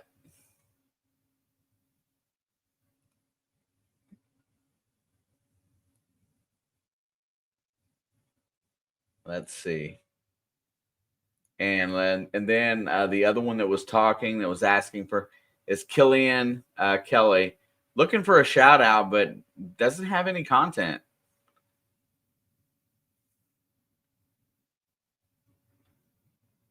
Very new channel, November 27th, 2025. So congratulations, Killian. You got to have some content. See, that's cool. I don't know where the ideology of Creepy Pig comes from, but I like it. At least it's different.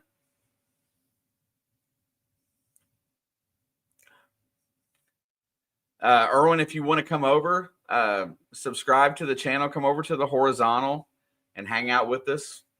At least there's more chatters there, if you like. I believe Erwin is a Georgia fan, so very welcome. One of my best streams ever had the University of Georgia involved. I believe it was Georgia and Alabama, maybe Georgia, Ohio State. Can't remember which, but it was a dandy.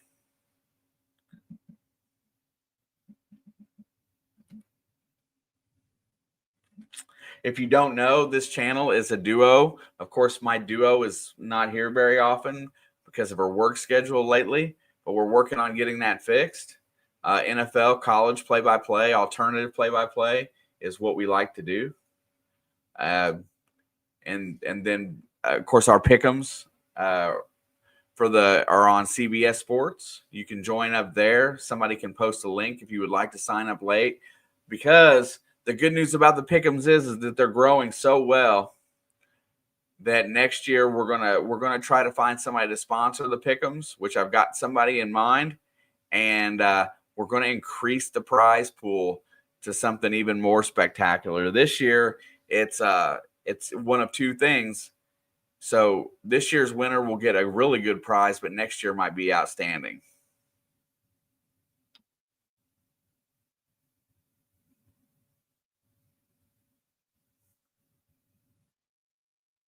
I have a pic of a pig on my bio, and someone asked me what's with the creepy pig, and that's when the name was born. See, at least it's got a story, right? At least it's got a story. But the pig did look kind of creepy. I'm not going to lie.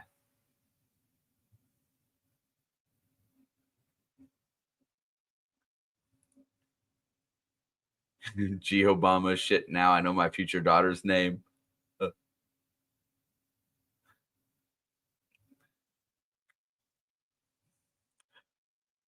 How's it going tonight, Steve? You ready for Sunday NFL this week? How's your fantasy doing this year? Tough call, right?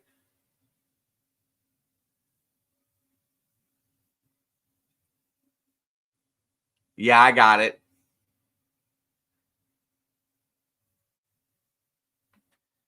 A couple of years back, I met an Alabama fan in one of my early streams, and he was like 90 some years old. And he every time I do an Alabama game, he comes in and sees us. I got effed in my fantasy this year, held on, but not good enough. Yeah, I'm like there right in the middle of the pack. I'm gonna make the playoffs in my dynasty league. I might make the playoffs in my dynasty league, but I just don't have enough firepower to keep up with some of the better running backs. my RB1 did not one of my RB1s. I had two like 1As. One of them didn't play much this season. So Javonte Williams has been carrying my running back slot. Joe Mixon, I don't know what the hell's wrong with him. Something's really screwed up there if he's not playing. And then RB3, Tajay Spears missed most of the season. He hasn't really come into it. Plus, Tennessee's offense is horrible, and I've used a combination of other rookies. The kid from Iowa didn't pan out in Pittsburgh like I hope so far, Caleb Johnson, but hopefully he will continue to develop and be something next year. Holding on to him, but other than that, it's been a struggle to climb the rankings. Every time I get up in the top 6, I fall.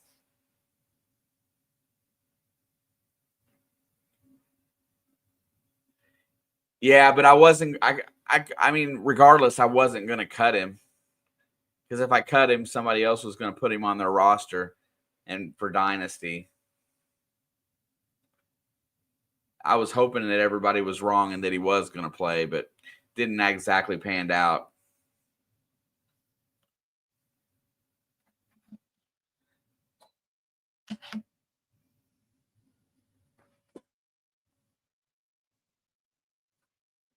I don't know what they're saying about the halftime, but the marching band is out there. Looks like there is. Let's see what we got left here.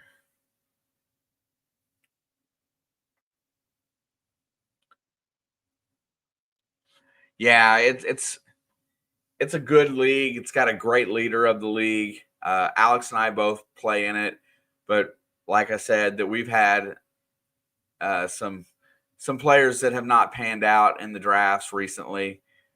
And I lost Tucker Kraft for the season early on, when he got hurt, and right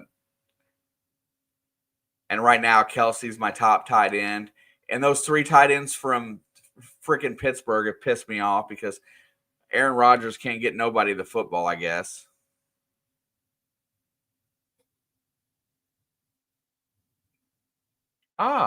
There's 2 of me. Everybody, please check out the Fantasy Football Forge. That is Steve's website. He does live streams to help you put together your Sunday lineups. Very good dude. Very good friend of the channel. Fantasy Football Forge. Actually, he can post his link if he likes.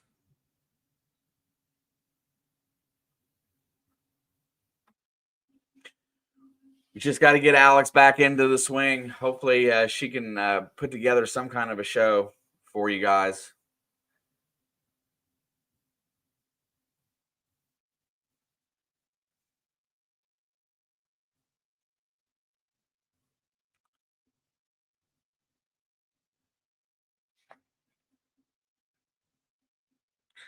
Wow.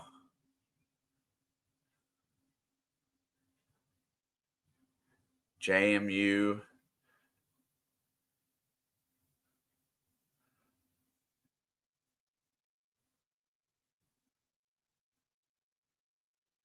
There you go.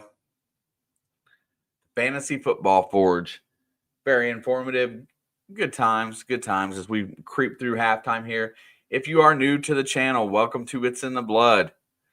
This is a sports-based talk show channel that does a lot of play-by-play, alternative style.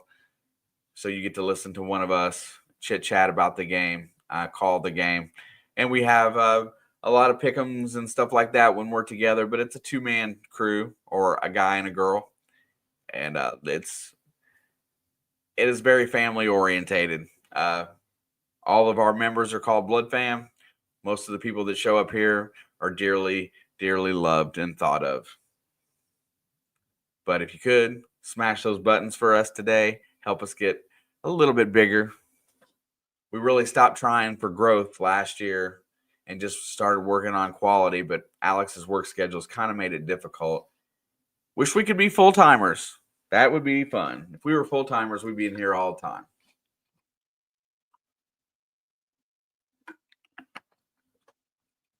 I see that Ohio State's band is on the field, and Indiana's band has left the field. So that means we're at least halfway through halftime. And you know what? And we had a Georgia fan in here a little bit ago. It may still be in here. I don't know. But how different is the Kalen DeBoer era in Alabama from the last few Nick Saban seasons? It just feels like they're a little bit off. Especially even in Tuscaloosa, with the recruiting is what it is, and name recognition pulls in a lot of players.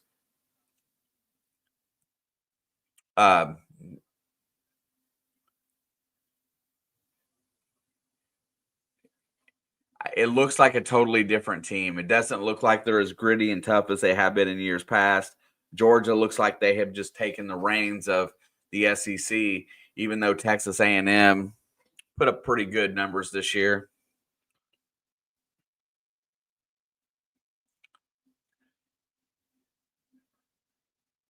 Not as much discipline. That's a good call.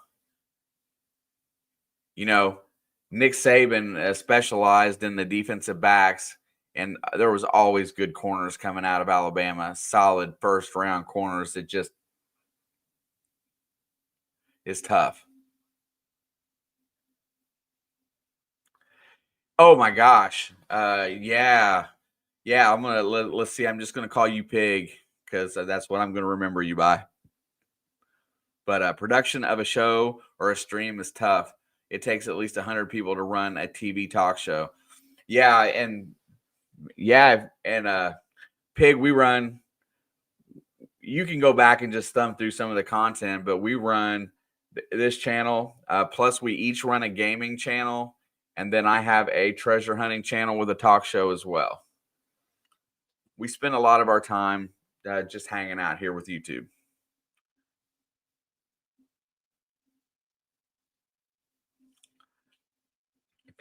If you could find just enough of a following to where you could put a couple people on staff, that would be amazing.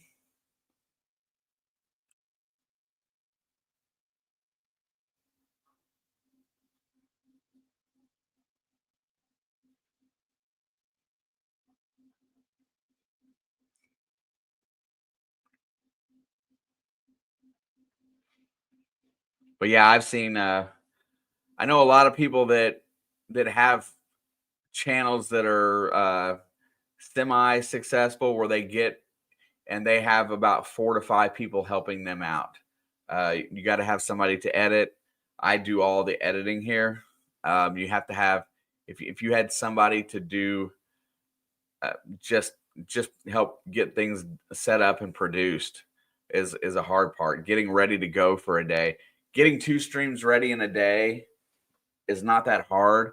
But if you were to accurately set up your SEO for each stream and get it out there properly, and this vertical format is a good way to meet new people, but most of them, really don't care about what you're putting out there. So you get time and watch hours and subscribers, but most of them don't come back.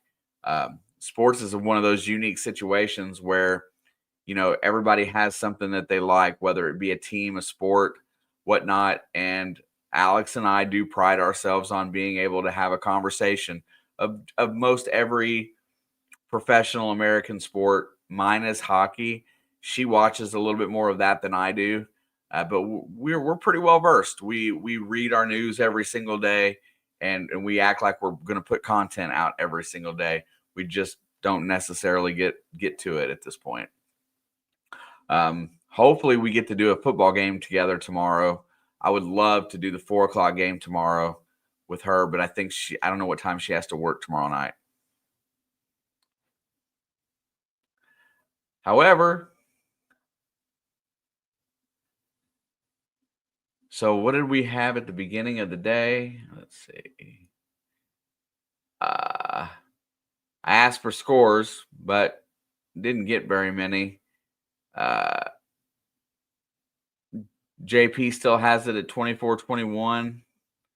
I put mine in 20-17. Let's see if that's still possible. Indiana's got to put up 14 points to get to 20. 2 tutties in the second half would be nice. And that would hold Ohio State to 1 touchdown in the second half. I can get behind that. If anybody would like to start a streaming, here is our StreamYard code. If you'd like to pick that up, you can get you can pick up a discount for your streaming service. I do prefer the paid version of StreamYard. It lets me do horizontal and vertical at the same time.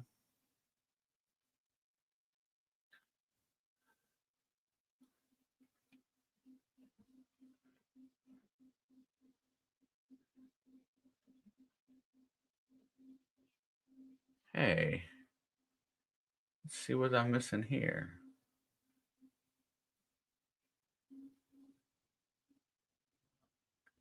What did I do?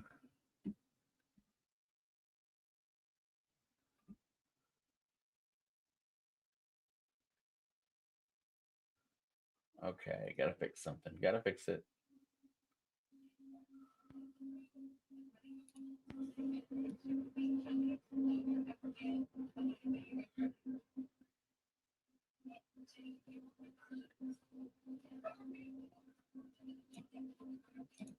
I don't know how that thing got moved, but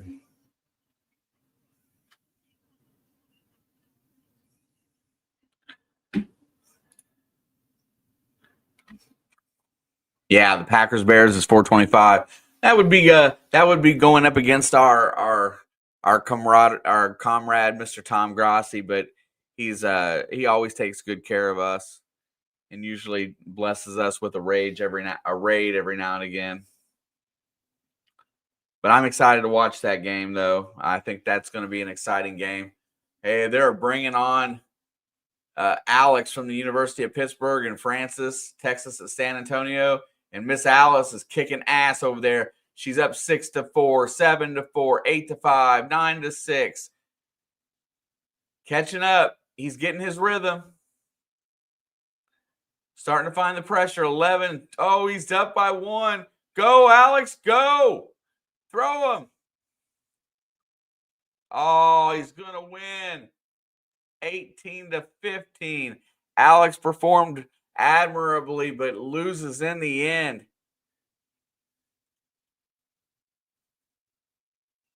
Francis gets $100K towards this tuition. Good job, Francis. Don't drink Dr. Pepper. It's bad for you.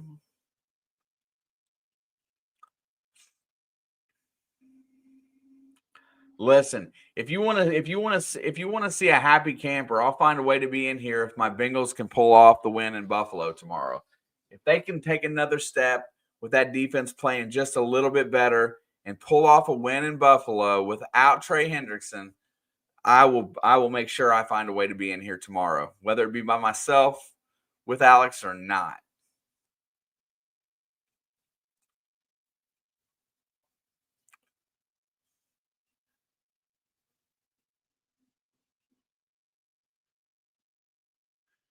Alex got hot, or not Alex. Francis got hot there at the end.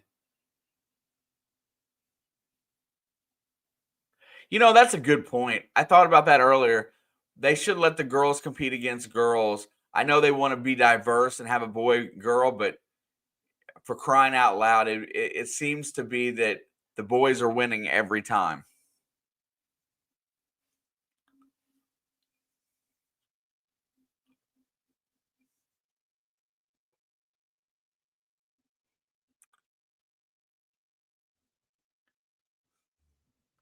Pig's got it figured out. I love Pig. And I'm going to tell you why. I love Pig because bacon is the best. Pepperoni is the best. Sausage patties are pretty dang good. Ham freaking rocks. Like me some biscuits and gravy. Sausage gravy. I don't care if he's a creepy pig or not. Pig tastes good.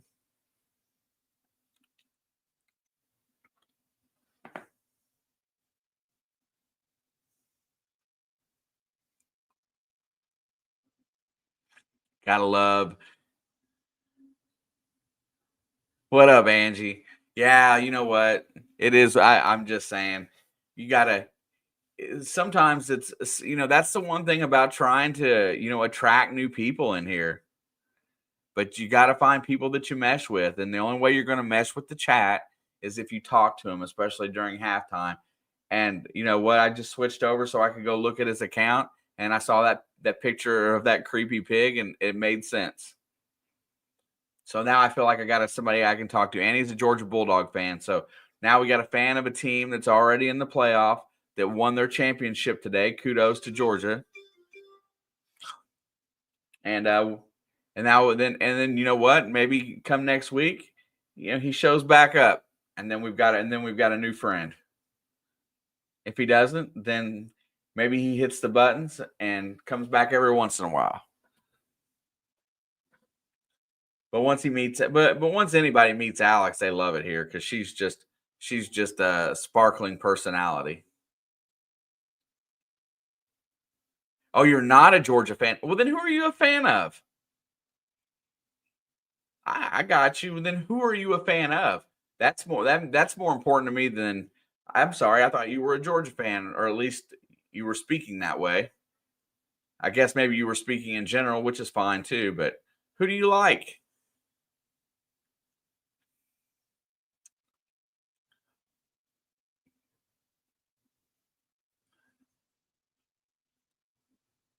Start of the third quarter when they come back, so we're getting really close.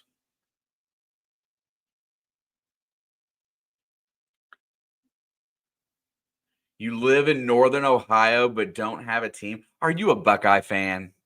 Tell me you're probably a Buckeye fan, and it's okay if you are. No hate will become of you because you're a Buckeye fan. You got to have a favorite team. Don't say you don't have a team. I find that hard to believe. Every Saturday, if you like college football, you got to have somebody you turn on and watch, whether it be a player, a team. Ohio Bobcats, Michigan. We got a lot of Michigan fans in here.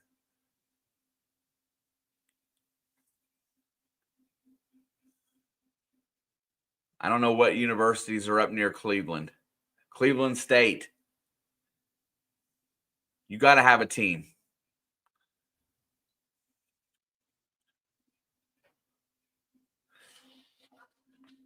Northern Ohio is cold too. I didn't go to any of these schools. Okay. If we're going to play deceptive, I'll just sit here and guess colleges in an area until I get closer. Penn State. A lot of people from Ohio venture over that way. Here's the kickoff, and it is going to go into the end zone. And no, he's going to field it at the 4. They're going to bring it out. He's up to the 10, the 15, cuts back at the 20, tackled at the 26-yard line. Nice return for Ohio State on the kickoff. Played high school a little. That's awesome. My high school wasn't big enough for football. Thank goodness.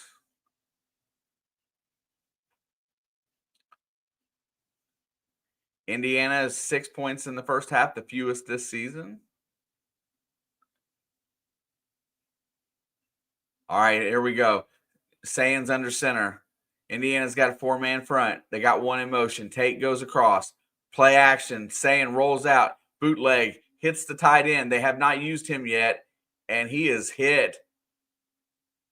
What a nice job there by the tight end, Kachemek.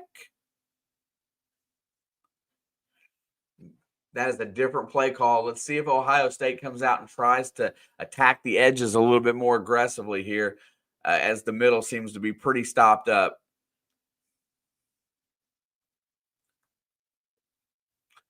Second down and 1, 9-yard gain. Looks like a Bo Jackson handoff. There it is. He's going to try to sneak through. He does. He breaks it. He's got a hole. He gets to the outside, gets to the secondary, and is brought down at the 44-yard line, crosses midfield. Good patience on the run, waited for a hole to open because he ran into a brick wall to start with, and then just kind of waited, and then finally cut back, followed his blocker through. My goodness. Reminds me of Le'Veon Bell back in the day. That's how he used to get the big runs. And he is a true freshman. All right, Ohio State's cross midfield. They're in positive territory. 1st and 10. Indiana's defense is going to have to step up. Sayin rolls out, looking down the field. He's got plenty of time, and he's going to be sacked again. Another sack for the Hoosiers. That'll take them back to midfield. That is Landino. Landino like Bambino, but he's big.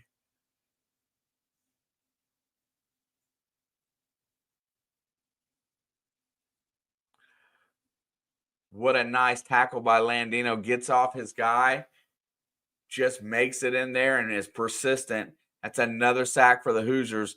Neither one of these quarterbacks are getting enough time, and that's going to be the kicker to this game, is who can control the clock. What's it here? Indiana's got their 4th sack. Ohio State has 3. It's 2nd down and 15. Now Indiana has to put pressure on and get it to 3rd. Ball's back at the 49, 2nd down. There's the snap. Here comes pressure coming up, and he is sacked again. No, he gets away.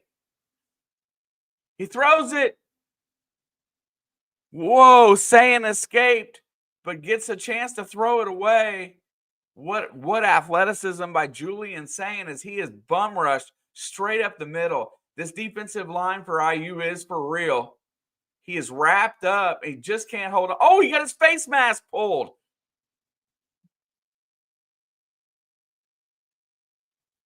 They ripped his face mask on Daly, and that's how he let go of the quarterback.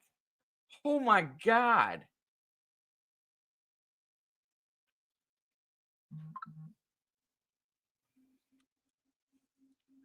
That is huge. That should have been a 15-yard offensive penalty. 3rd down. And oh, they gave him in the grasp. He's going to check it down. Got to make a tackle here. And Indiana called timeout. Why they called timeout right there, I do not know.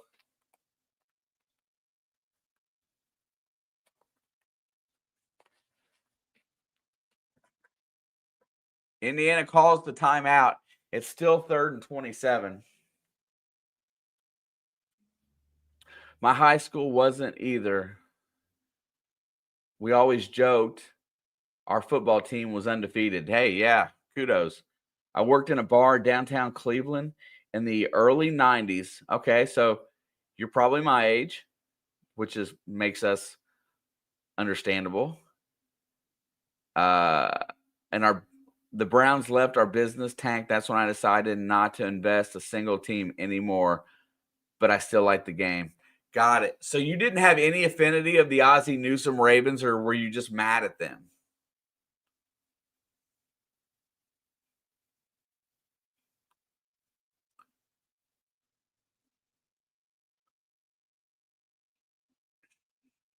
I think they blew that play dead. I'm not sure why it's 3rd and 27, but another sack for my Hoosiers.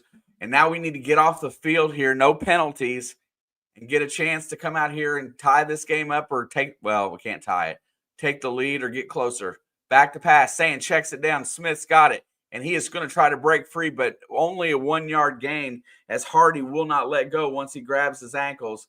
And that check down was just to see if they could break one kind of play. And the Hoosiers get off the field. 4th down and 26. Let's go, Indiana.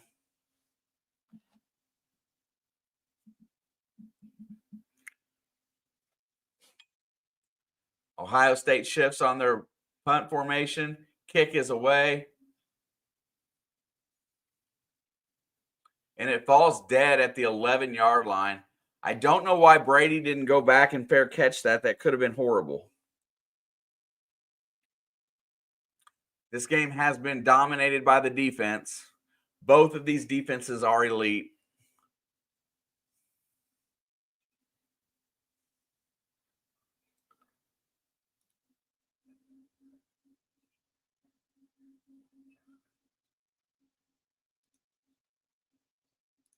Anybody hanging out in the chat that hasn't done so yet, I'd appreciate a smash of the like button. I cannot believe I got more likes in the vertical than I do the horizontal today, which is unusual. You guys got to hook me up here. Get me a few more shares. Get me a few more impressions for the day.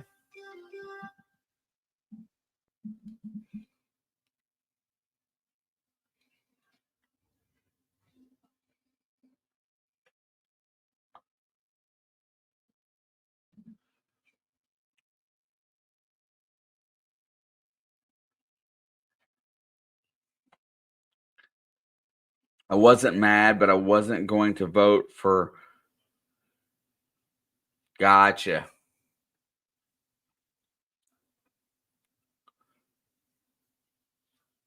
Art Kami Modell.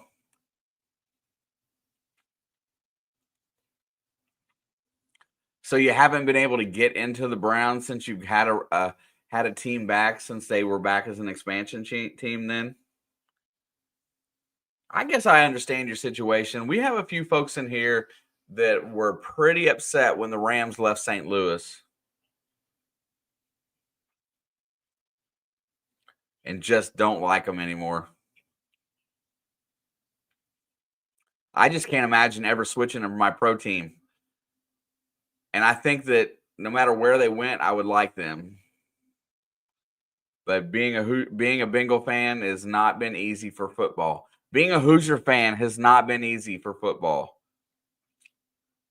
Or basketball, for that matter. We haven't won a championship since 1987.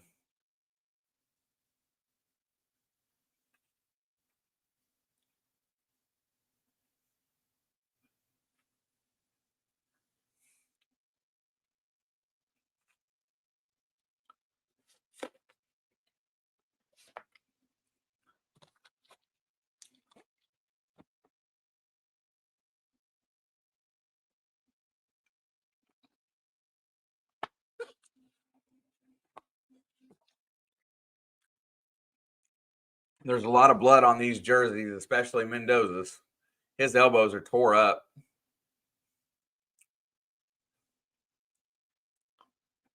I don't like Jim Haslam. Yeah. Okay.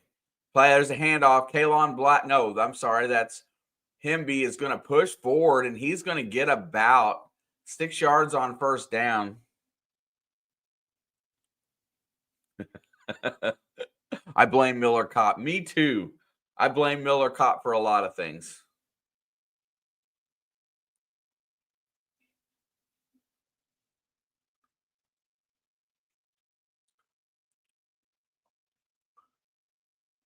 All right, 2nd down and 5. Mendoza, 9 for 15, 87 yards. Hemby comes back to the back.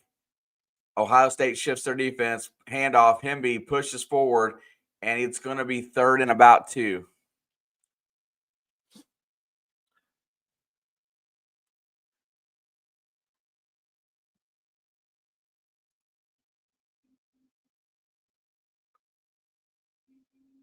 Yeah, Daniel, I blame Miller Kopp too. That's a good person to blame right now.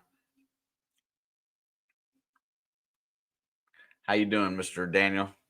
Good to see you. Thank you for stopping by. Smash it if you do appreciate Hoosiers, if you appreciate Buckeyes or just sports in general or just chatting it up. 3rd and 2, Mendoza's in the gun. 5 on the play clock. There's the snap. Back to throw. Looking down the field. He's got time. Lets a rocket go down deep. And it's caught at the 25-8-yard line. Charlie Becker with the big grab as Mendoza let loose of a bomb. And the Hoosiers are in business almost to the red zone. Becker just gets out ahead, and there's no safety back against one of their best corners. Styles Jr. is there to make the play, but Becker hauls it in. 1st and 10, ball's at the 29. Indiana's going fast. Handoff. There goes Hemby through the hole. He's got 5 yards and plus some. He's going to run forward, and he's going to get 10 on the carry. Roman Hemby pushes it forward.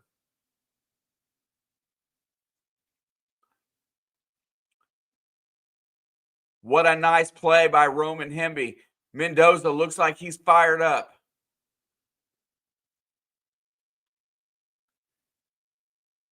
Here comes Ohio State has not trailed in the second half of any game this season.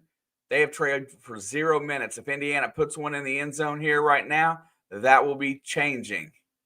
1st and 10. Ball's at the 19. There goes Hemby again. I'm sorry, that's Kalon Black. He's only going to get 1.5 yards. 2nd down. Virginia's cut the lead to 4, 14-10. Indiana has not scored in the red zone yet today. 0 for 3. This Ohio State defense knows when to get tight. Mendoza's looking a little bit more focused right now. 2nd down and 8. Let's see if he can do something against this pass rush that's been dominant. Nowakowski's in motion. Play action. Looking down the field. Got to let it go soon. Steps up. No. Rolls out. Looking. Got to fire it. He does. Throws it away. He is having a very difficult time with this pass rush, escaping the pocket laterally to where he can keep his feet, as these defensive ends, if they're not getting to him, they are blocking his escape routes, and the interior linemen are keeping him. They're trying to keep him in the pocket. 3rd down and 8, Ohio State. Indiana's got to have a touchdown sooner or later to win this game. If I was Ohio State, I'd be in full blitz mode. They rush 3. Fires it deep to Surratt. And it's a touchdown. Elijah Surratt goes up one-on-one and pulls it in on the back shoulder throw. Indiana's got their first 6 of the day, and they take a 12-10 lead. 8:02 left to go here in the 3rd quarter. What a nice throw by Mendoza. A lot of touch on it. Gets it up and high enough for Surratt to trust him, and he makes the grab. Great coverage by Ohio State, but Elijah Surratt pulls it in. What a nice throw. Great play design. You got to go up and down the field to beat this team, and Indiana's got its first lead of the game at 12-10. Or I'm sorry. It's got its first lead in the second half, 13-10. Let's effing go. Mendoza laced with a nice throw out there. Good hand fighting, no interference.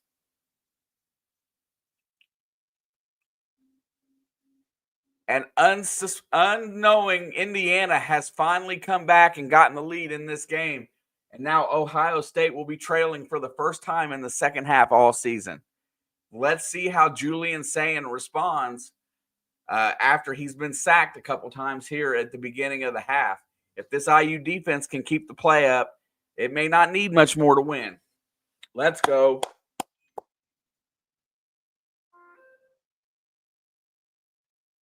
Yeah, it's probably not your TV. It's probably my delay. I have about a 7-second delay on StreamYard. So you're on the national feed just like I am. My delay from me speaking to you hearing it's a few seconds off. But that's okay. At least you know what's happening. Angie Burnett says yes. Pin that bad boy. Who day? I know that's bingo talk, but got to have it. Haslam was doing something similar to what Art Modell did. He's moving the team out of downtown Cleveland to a suburb that's really going to hurt those businesses. Yeah, see, I did read about that, and I think that's kind of crappy, honestly. If you go down, and I can only use Cincinnati as an example because that's the city I frequent when I go to games. But the Reds and the Bengals, they have updated the downtown and the riverfront to accommodate both of those stadiums. So it kind of locks the Bengals into their lease, although they've had some problems getting it taken care of. But for the Reds, you know, and all the businesses that surround it, there's a lot of really nice things that promotes. And in that city, it should be a little bit more complimentary of having professional franchises because they've made the downtown look a lot nicer. I remember going to games in the late 80s and being scared for walking to the stadium. I mean, it's just the way that it was. If you didn't have stadium parking, it was kind of sketchy. So now it's a lot nicer. It seems to be a good focal point. And then you got across the bridge in Northern Kentucky. You got excellent stuff to do at Newport. I will park and walk across the bridge to a lot of the games just to enjoy the walk. Park over at the aquarium parking lot, garage parking there. Very, very nice and very safe.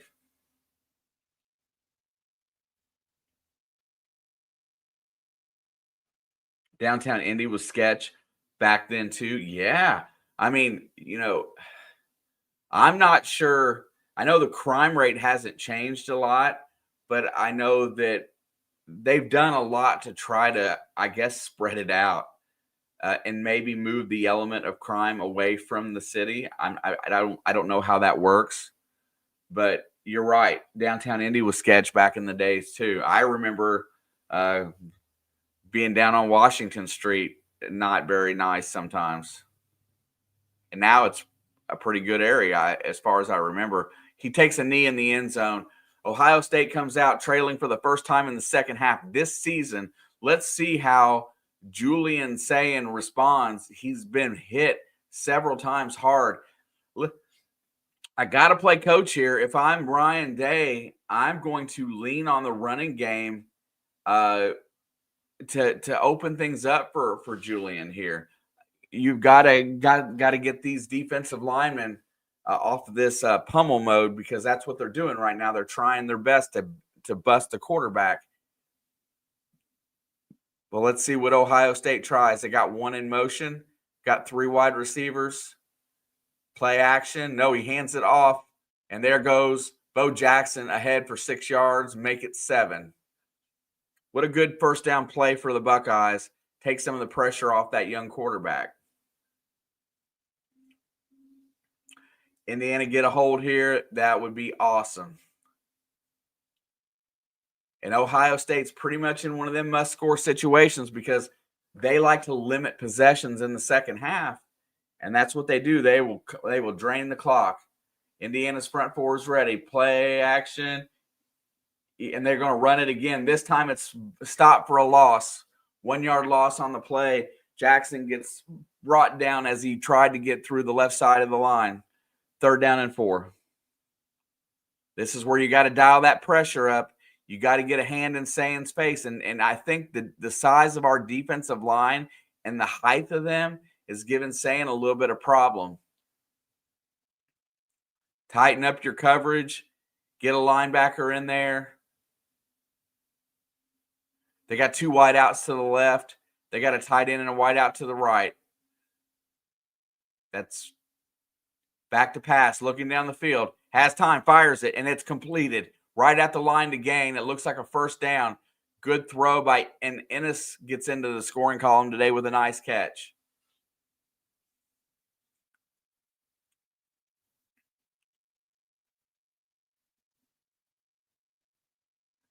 The area opened up for him to make a nice throw.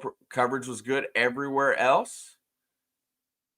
Good job right there by Julian Sayin to make that completion. 1st and 10. Ball's at the 36-yard line. Sayin's under center. He's going to go play action. Looking out. Rolls out. Has time. He's going to hit his tight end in stride, who's going to get a first down and cross into enemy territory, which is Indiana territory. That is Claire, the tight end. Haven't heard his name much today. They use play action and a bootleg to get Sayin out of the pocket. See, that's what I was wanting Indiana to do earlier. Look how that opened the field up for him. And he just hit his target, and it's a nice first down and a big gainer. Not that I'm happy that it's happening, but it's a good job of coordinating on the offensive side for OSU. Going to go handoff, and that's wrapped up early as they were already in the backfield. 2nd down and 12, it looks like here. No gain.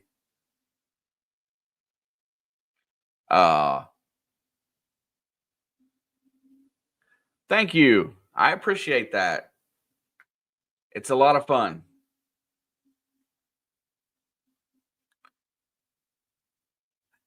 I guess it's kind of a crazy hobby, right? 2nd down and 11. Ball is at the 46-yard line. They only give him credit for losing one there. Looked like he lost more. They got 3 back. Sands back, fires it across the middle. What a throw and catch by Smith on the outside. Good coverage. He just fired a rocket in there and let his wide receiver make a play on the ball.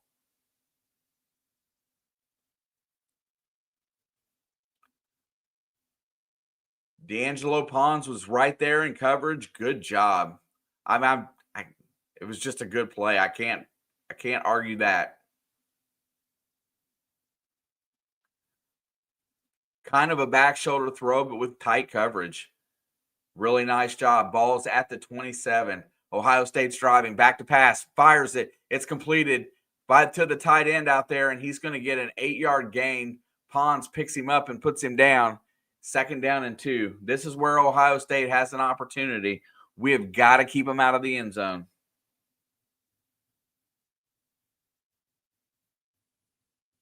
My thumb is getting huge from back and forth. Duke and Virginia, 14-10 still. Here we go. Sands in the gun. Going to go handoff. And that is going to break free. Almost breaks it for the big one. Jackson's tripped up after the 1st down. These defenses, what they do next is what's going to be important here. If Indiana can hold them to a field goal, this game is pretty much even.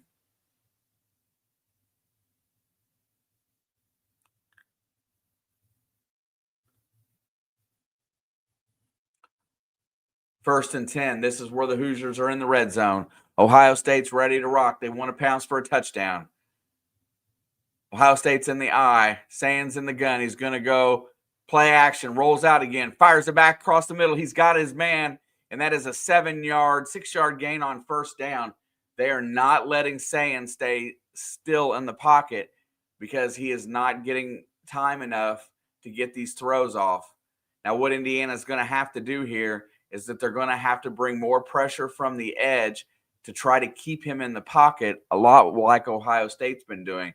Ohio State's been rushing 5, and their 2 ends are going out wide to keep him in the pocket, and then they'll send an additional rusher from the middle somewhere. That way they have 3 in the middle, 2 on the end. 2nd down and 3. Handoff. Pushes forward. Really close to a 1st down. It's going to be 3rd down and 1. Bo Jackson with the carry.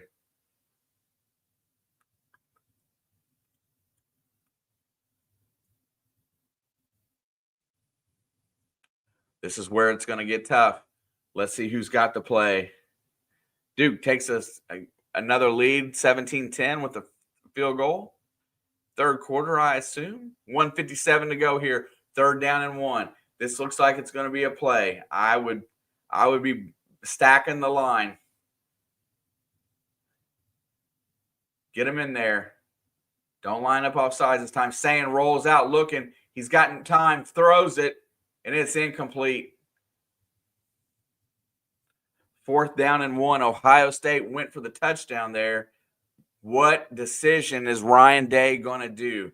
Because if they don't score here, if they get held, then Indiana's got the lead at the end of the 3rd quarter with the ball. And the 3rd quarter coming to the end. 4th down and 1. Big decision time. Me personally, I take the points here. But Ryan Day is going to risk it. Let's go. Got to get a stop. Sands in there. There's 9 on the play clock. 4th and 1. Indiana looks ready. He's saying tries to go. And Tush pushing it. Quarterback sneak gets the 1st down. He got really low. And just followed the center. He waited a split second. Ooh, did his knee go down when he was in the backfield?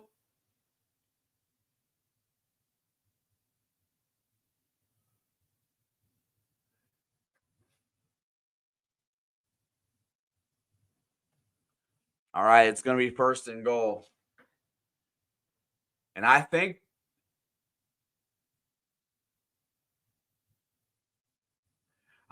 they're going to review this. So it looked like before he went to take off, it looked like his knee got really close. And if that's the case, they're going to overturn this because I know they've got a view of it.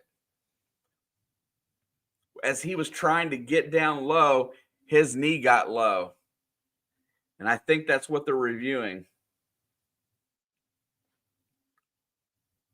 No risk it, no biscuit.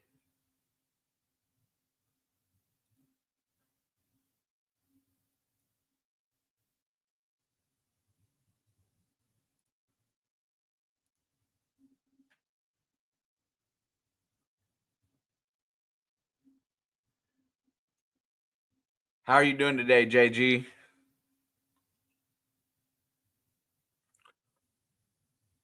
I like no risk it, no biscuit.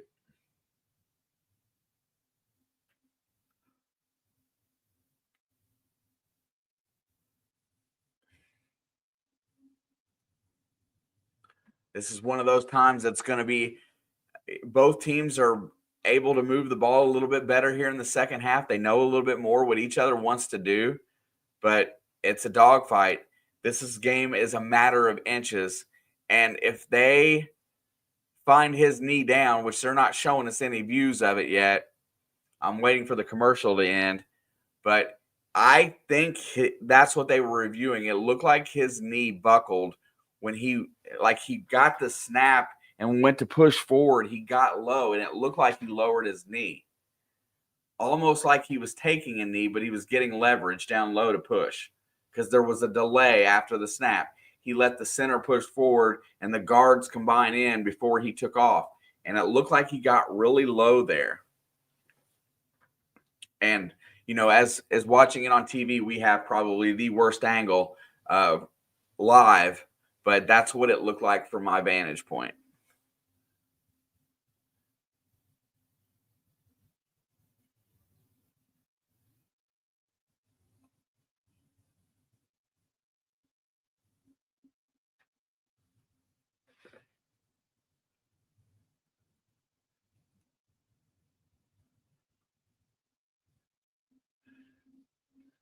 No biscuit, no biscuit. See, I told you.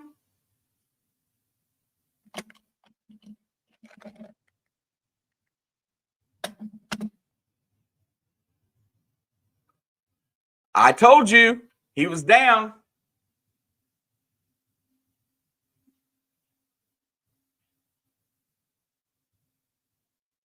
And Indiana's got the ball back because of a goal line stop there. Good view on the camera by somebody, because namely me. I'm not stupid. I can see things. 1st and 10. Ohio State's going to be fired up. Indiana's got to get out of the end zone here. They run it forward, and it's going to be Kalon Black for no gain. Regardless of anything, that as a stop, a turnover on downs. And if Indiana can somehow get free here and flip field position on this, Ohio State is hoping just to knock them down. If they can get a first down here and roll field position a little bit to where they can get out of this end zone,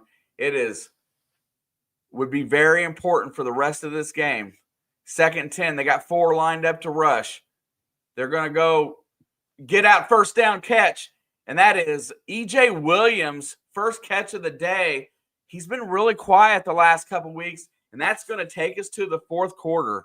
Indiana's got the ball and the lead going into the 4th quarter with a first down. Let's effing go.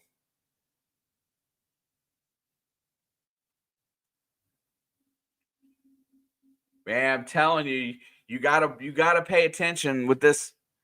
You got to pay attention. And somebody saw exactly what I saw and relayed it to them officials, because I don't think Cignetti challenged.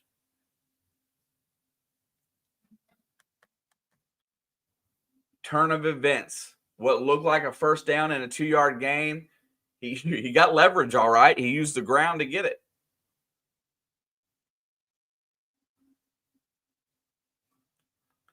And I love this commercial with Charles Woodson at Michigan. the guy stealing the kids' cotton candy. Is that a typical Michigan thing? Is that a typical Michigan fan thing? Stealing kids' food?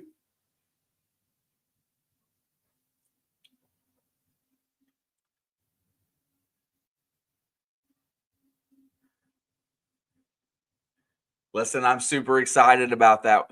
Getting out of that end zone area and a first down. We've had their defense on the field now, and now we can put together a drive and burn some clock and get a touchdown, one more touchdown in this half. It's going to be really difficult because I do not think that they play well from behind because they don't know what it's like. It makes them change their offense a little bit. They can't impose their will with the run game. It makes Sand be a dynamic passer, and he's going to have to throw from the pocket because he's not been able to throw well unless he gets out of the pocket. It's a huge turn of events in this game. Indiana's done a really good job, except for when Sand gets out of the pocket, but he's not getting the big plays.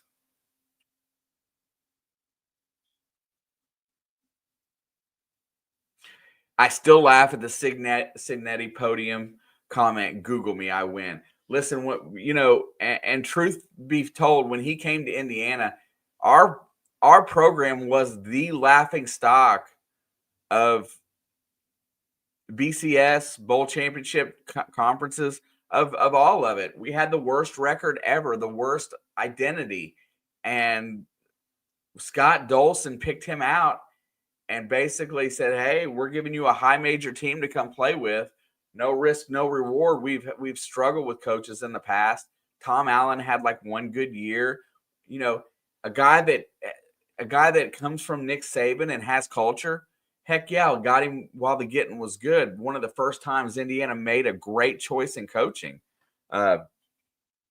They picked up a guy at the right time because, truth be told, he might be at Alabama right now if we hadn't picked him up when we did. And then re-signing him and giving him an extension. Also, pay your coordinators. That's something that he made sure that they did. They paid their coordinators.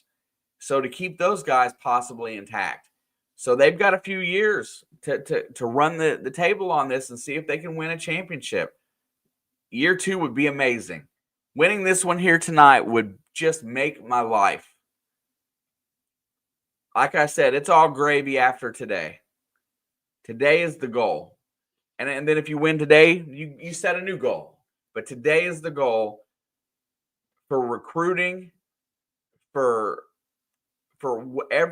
respect. This program has zero respect. Today gets it. If you can win this game right here, right now, after a huge stop, a goal line stand, really close. If you can come out here and score, well, they paid their coaches really well. That's Signetti got like $9 million a year, and he made sure his staff was taken care of. So he's making it tough on them to leave. They may go. 1st and 10, ball's at the 17. Got to keep the clock running, but keep moving the ball. There's the handoff, and Ohio State swarms at no gain. It's not going to be as simple as just running the ball off tackle here, running traps. Ohio State is indefinite in attack mode. Indiana is going to have to find ways to move the ball.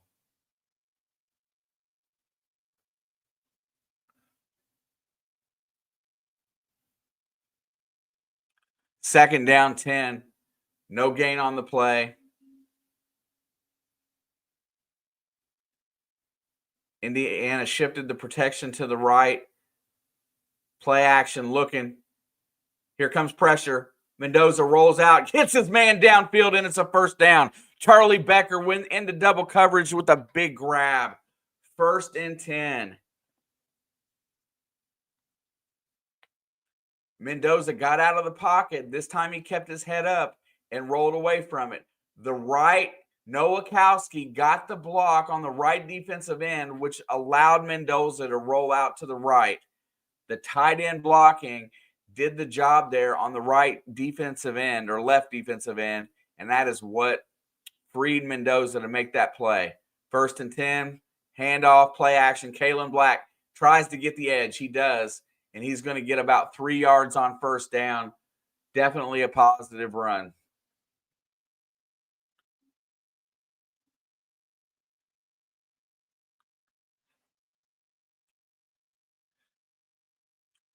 Second down and 6.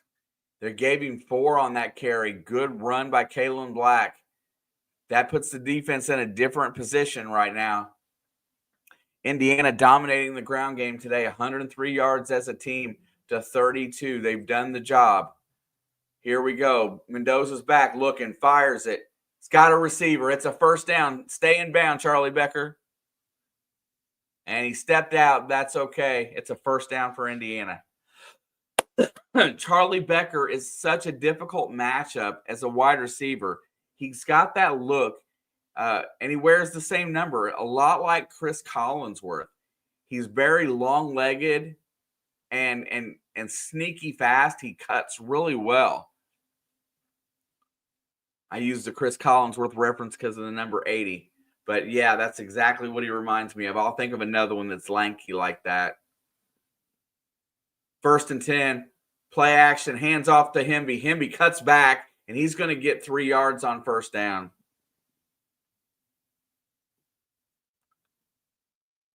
You can hear the stadium as the Ohio State fans are starting to grumble right now as Indiana is moving the ball. They have flipped field position at this point. A touchdown here could mean the game for these Hoosiers, the way they're playing defense right now. 18 on the play clock. They're going to milk it down. They're playing Ohio State brand of football right now. Control the possession. Control the clock. 2nd and 7. Go back to the handoff. Hemby cuts through, and he falls down, but he does get a yard or 2. And if nobody said it, I got to say hello to Kitty. Kitty climbed up in my lap because he's tired of being ignored today.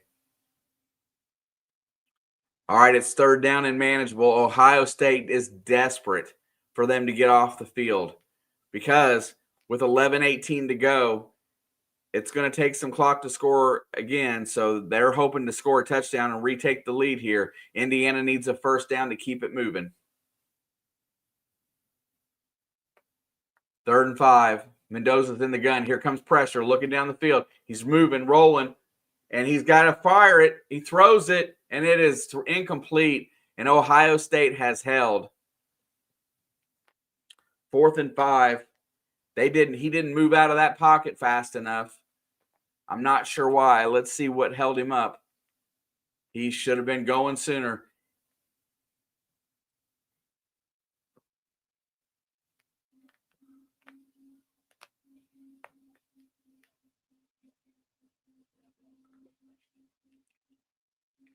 All right, Indiana, not ideal. Has to punt, but they get it away. It's going to be fielded at the 10, and he's going to be hit right there and tackled.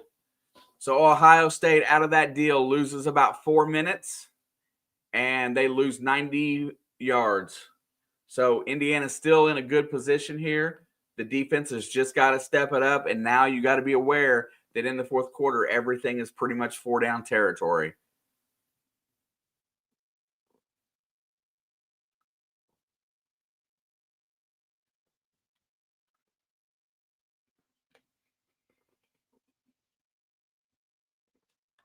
Yeah, Angie, he's all fired up. See, he is ready to rock.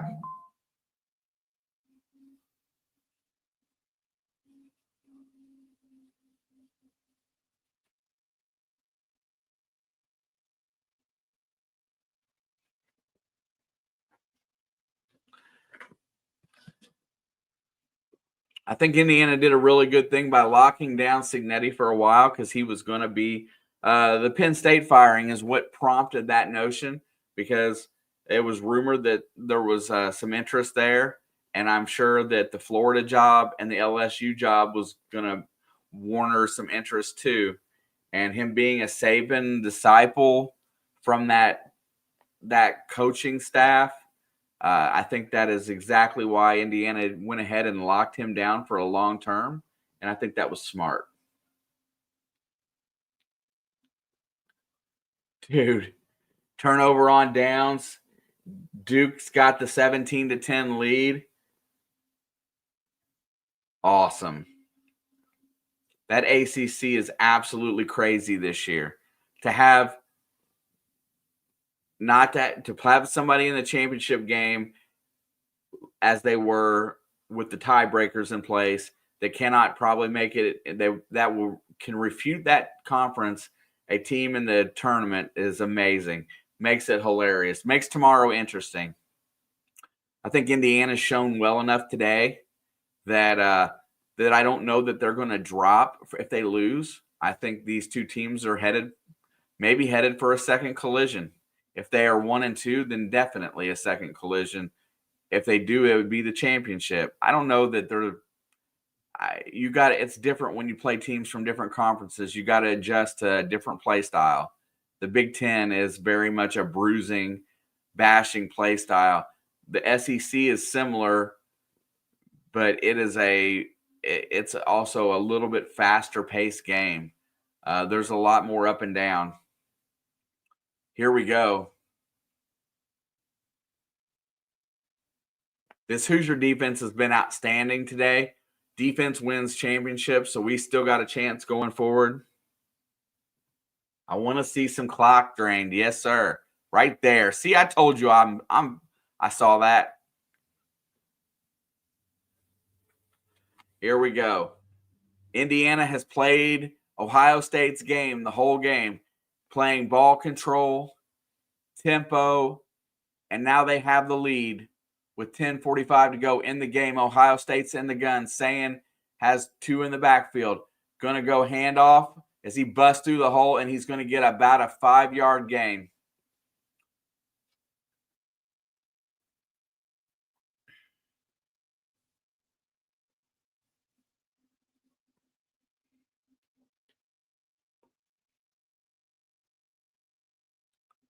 Clock still running down. Ohio State, I suspect, will try to pick up the pace a little bit, but they are so slow and methodical. 2nd and 6. A penalty would be horrible for them. Handoff comes up the middle. He's got a hole. He's going to break it through for a first down. And Bo Jackson gets it out to the 24, tackled by Moore. Nice run by the Buckeye.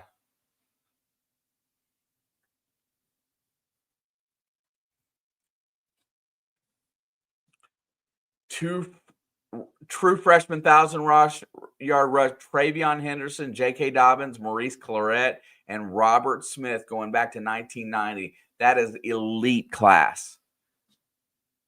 1st and 10.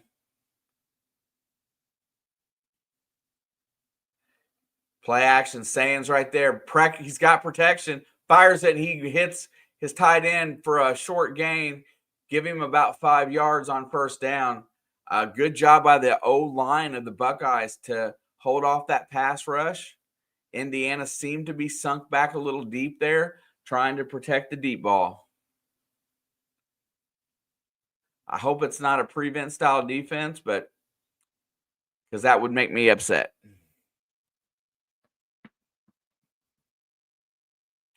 2nd down and 6. You got to get a stop here. You go in straight into the eye, one wide out. Handoff is in the hole right there, and he is stopped. No gain, maybe a yard. They're going to give him half a yard there. Daly makes the stop, 3rd down, and it's going to be a passing down, I would assume.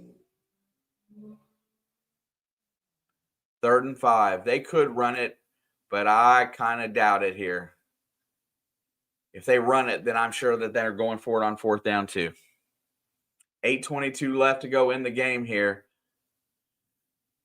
2 wide receivers out wide. Indiana's got 5 in the box. Just like Ohio State, they got a 6 crept up. Back to pass. Here comes pressure. Sayan's got time. Fires it over the middle. He gets his check down. Pressure didn't get to him, and number 12 makes a reception. That's Donaldson Jr.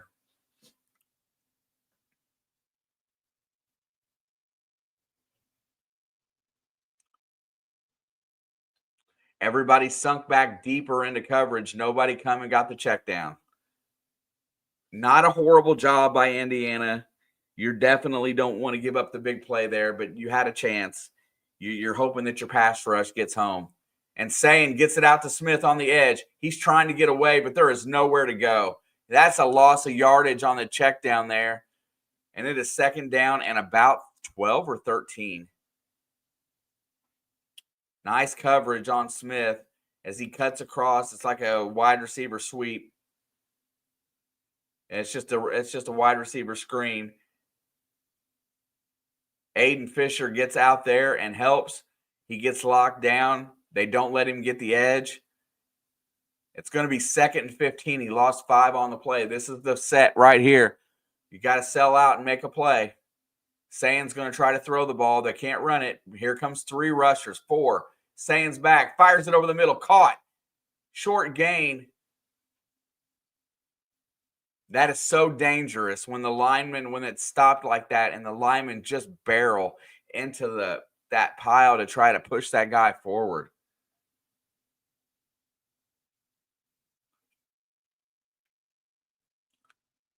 Third down and 8.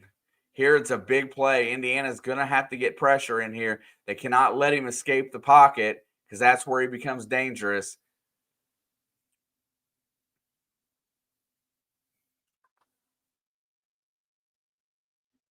Indiana's got the 2 deep safeties to protect. Back to pass. Here comes pressure. Sayin's got time. He rolls away. He escapes. Here comes pressure. Fires. And that's caught. Tate makes a grab on the outside after the quarterback escapes. And it's first down in Indiana territory.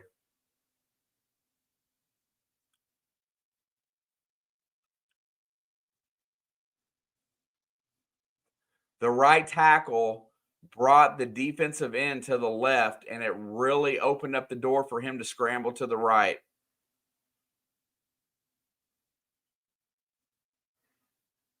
All right, ball is in Indiana territory after a gain of 20. Here we go, 5:35 to go in the game. Ohio State's playing for the win.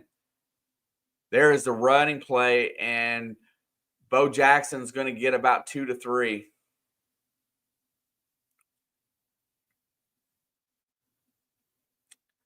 It's exciting.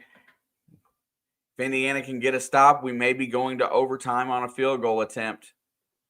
That has got to be the goal. We cannot let them score a touchdown at this point.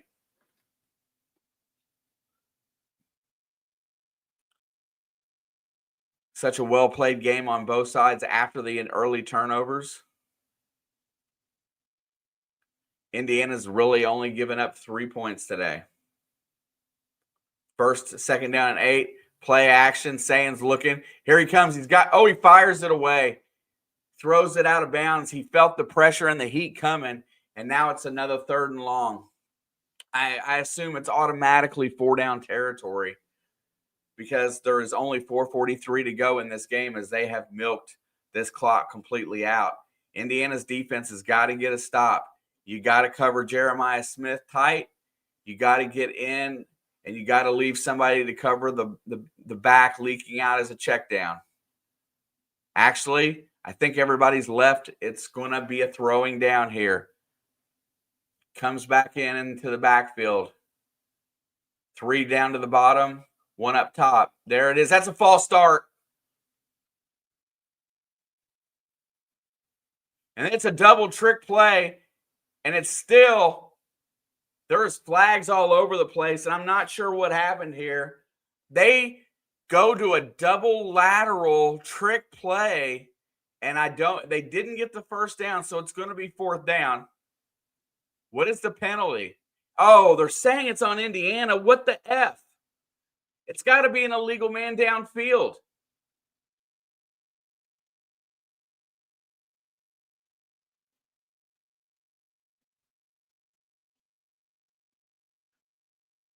How is there a block?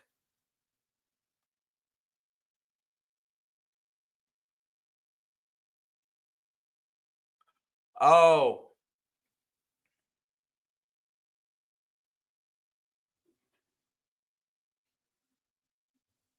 That's such Okay. Kamara makes a low block, going low on the defense on the guy out front. All right, now that gets him inside the red zone. Oh my God, what a bad change of events. There's the first down run, and Bo Jackson breaks free, gets it down to the 10-yard line.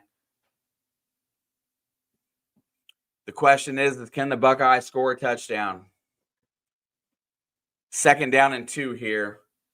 That is just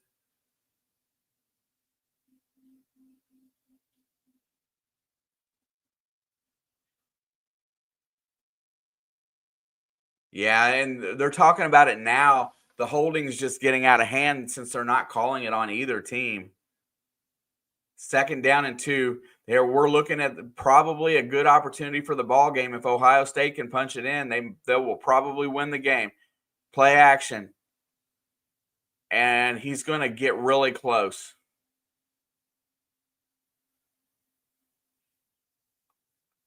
They're going to leave him a yard short for the first down. It looks like 3rd down and 1. This is where you got to get tough.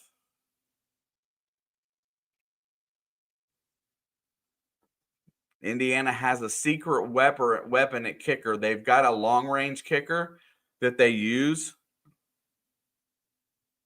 But you got to keep Ohio State out of the end zone here. 3rd down and 1. Pack it in tight. Make him throw it.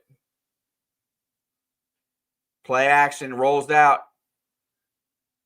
Defended in the end zone. Gets his hand up. Hardy knocks it away. 4th down and 1 as they use the rollout play again. Hardy was not fooled and gets his hand up and knocks the ball away. Just gets there in time.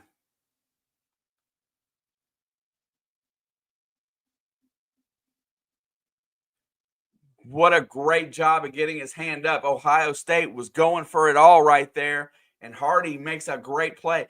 And this time, Ryan Day does not F around. He does not want to lose this game. Sets up for the field goal. Kick is up, and it is no good. He missed it. Wide left. Fielding hooked it wide left. Indiana's got 3 minutes to burn on the clock here, and they can come out of here with a Big Ten championship. But he hooked it. He hooked it.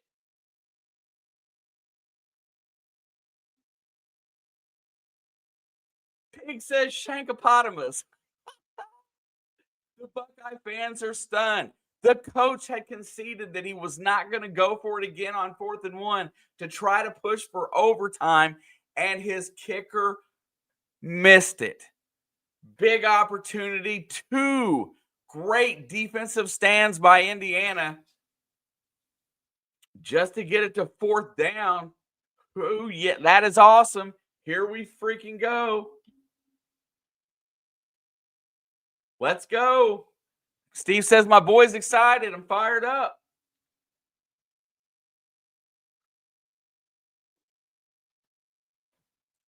Both teams today have squandered opportunities. It is not like anything has been. Nobody's dominated this game. Both teams have missed opportunities. But if we can hold on for a dub, would be a great day in Hoosier history, would go down as the greatest win of our time. And being the number 1 seed in the playoff would be unbelievable. All it takes now is a couple of good play calls to get a couple of first downs. Couple of good play calls and a couple of first downs. This defense of Ohio State is relentless. They are going to be coming after Mendoza. So you got to protect the ball. You cannot afford to turn it over here.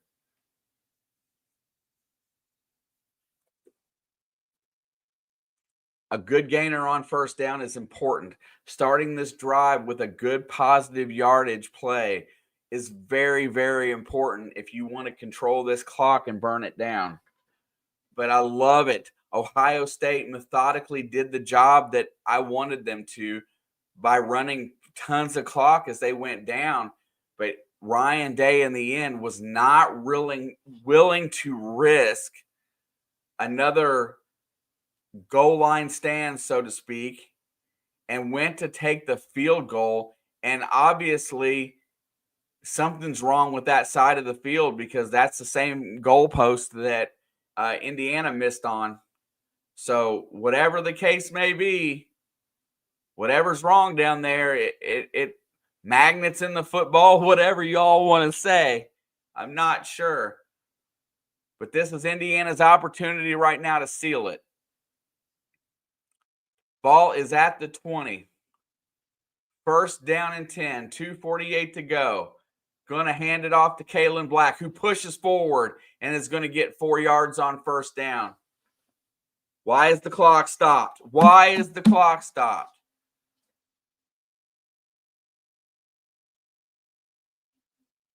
Ohio State must have burned a timeout. Yes, they did.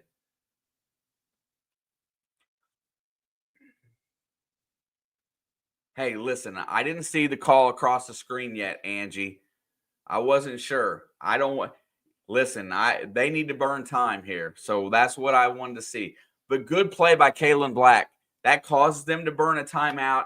You stay on the ground. You maybe try to get something creative here, an RPO or something to that effect. Let Mendoza make a choice on which way he wants to go with it. But you run the ball again. You got to force the timeout, because you want Ohio State to have to move the ball down the field without the luxury of being able to call timeout. So whatever you do here to either get 3, 4, 5 more yards, but you got to run it, or you make a pass that's 100% completion percentage.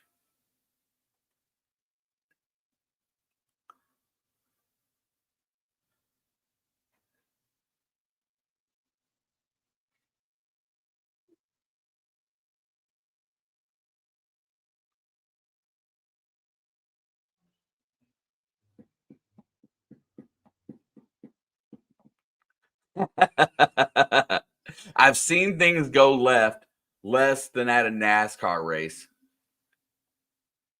Bro, I wonder if those guys do circles at night.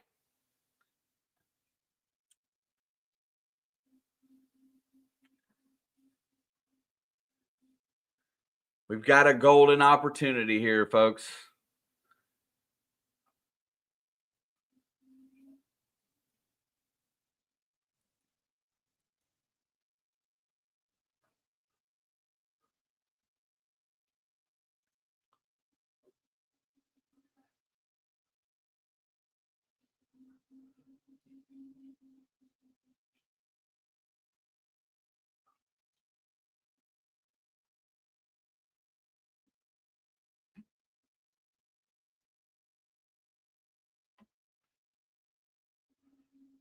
Oh my gosh, I'm a wreck. NASCAR slander is not tolerated. NASCAR has been on a downhill up. I don't know what you want to call it. They've ruined the sport of car racing. This chase and changing the rules all the time, it just took away from being what it was, a historically Southern stock car racing, and because of the money. Sorry, I used to love NASCAR in the early 2000s. It was fantastic.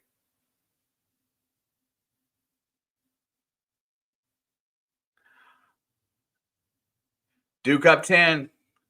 Looks like they're going to F up the whole ACC getting a playoff berth, though. So kudos to Duke. I think this is the biggest play in the game right here. 2nd down and 5.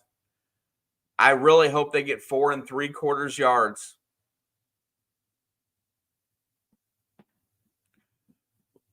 Second and 5. They got one in motion, and he's going to be tackled for no gain. And it is that Curry guy again, wreaking havoc in the backfield. I knew they needed to do something creative there to get him free.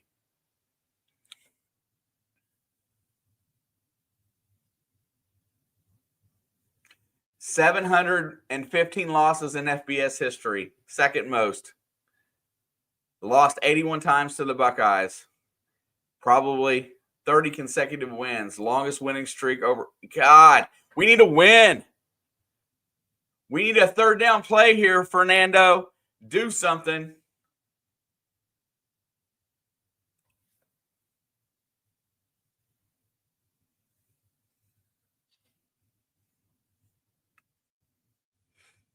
How about them Blue Devils, though, bro? Congratulations. You've pretty much got that thing sealed away. All I need is a first down. Give me a first down here. Let's get it. 3rd and 6, Sig. You got to call the play.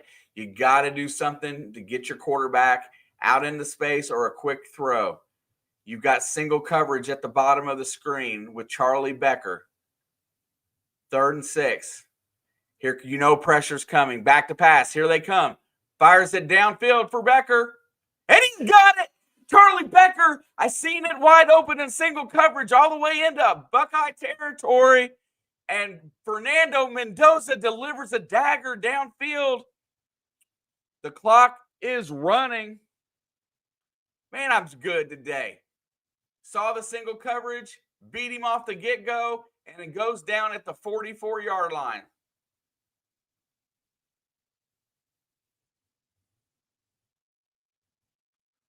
Outstanding play. Charlie Becker. Stock is rising in the NCAA.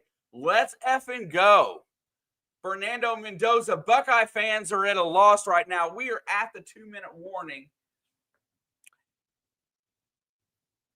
It is going to be incredibly difficult right now for these Hoosiers to just chew up a little clock here, burn that last time out, and get 1 first down. At that point, you don't have to score. 1 first down and you can win. Listen, I don't ever like to toot it, but for some reason, I think I can see the field pretty good and see where the good coverage was at. And it just seemed like the one-on-one at the bottom of the field was the way to go. I didn't necessarily think they were going to go for 30 yards. But let's effing go. I need some comments in the chat. Is Fernando Mendoza going to win the Heisman with a win here today? Does Fernando get the Heisman? I think it's a lock at this point.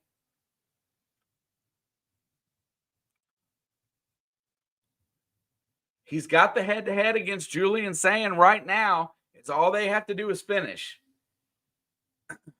He's played a pretty, other than one bad play, you got to get it done here first. You run, take what you get, let them burn the timeout, and then you find a way to get a first down without throwing a risky pass. But stomp them if you want to. If they go one-on-one with Becker at the bottom of the screen again with the same DB, you kind of got to throw it. What up, bro? Good to see you, Leo. How are you doing, my friend? Let's effing go.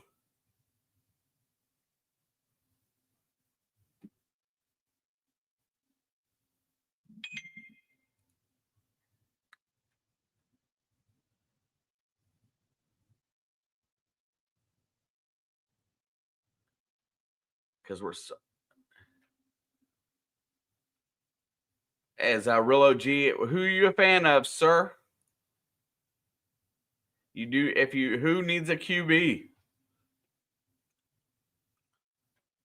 All right. It's coming down to this right now. It's going to have to be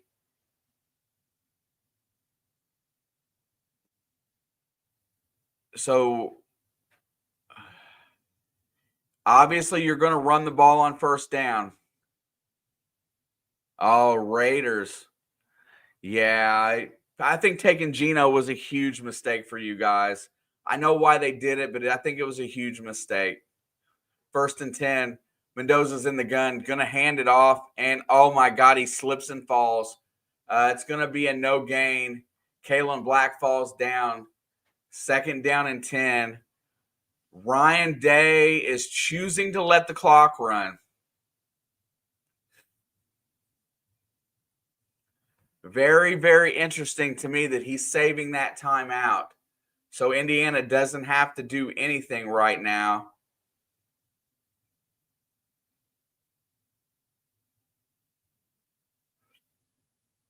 I'm super surprised. Listen, I would not be running right because that Curry's been a holy pain in my butt. Let's run left. Run left. Oh, no, we ran right. Kalen Black is going to push forward for 3 yards.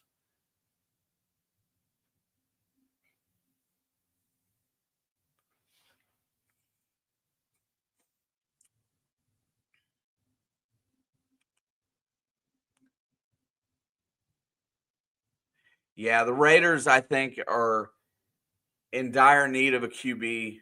I don't know who it's going to be, but they have got to get somebody in there that's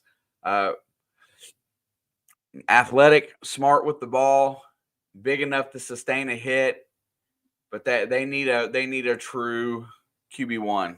I don't think you've got it on your roster currently.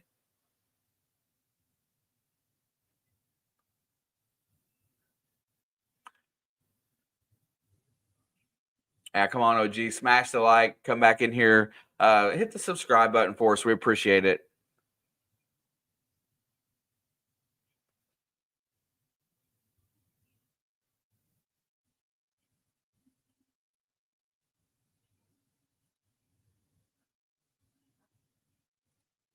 JG, I appreciate it.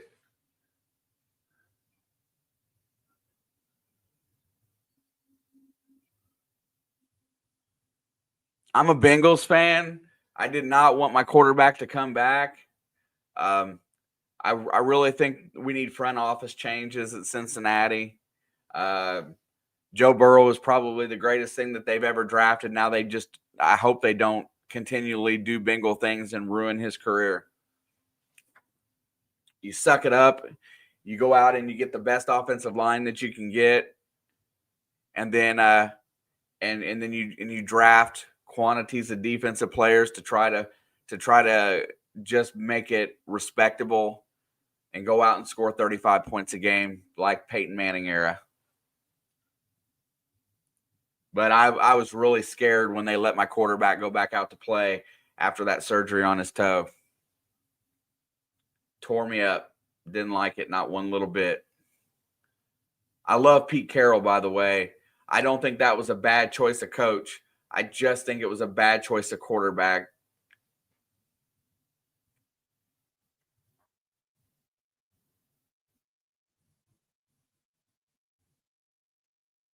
Yeah, I Duke Tobin's got to go, and you know what? I think that they're just picking the wrong player at the wrong time. They could have picked elite players in their position, but they went after like defensive ends.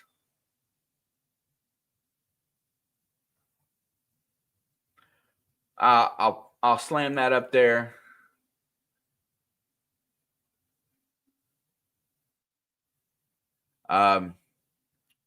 Man, we played as like total cheeks, out coached, outplayed, pitiful performance by the Buckeyes. But bro, I listen.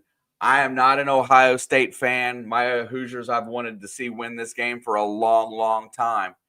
But the deal is that you've still got a young quarterback, and you've still got a very good chance of winning a national championship. It's a learning experience for both of these teams. Hopefully, it makes them both better, and we play again. 3rd and 10, handoff, and they're going to let the clock run down here.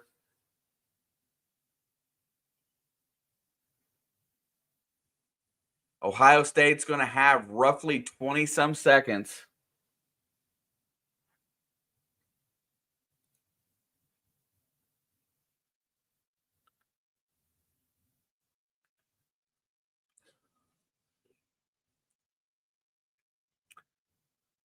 Fielding is going to hold his helmet and feel shame, but our kicker missed 1-2 today.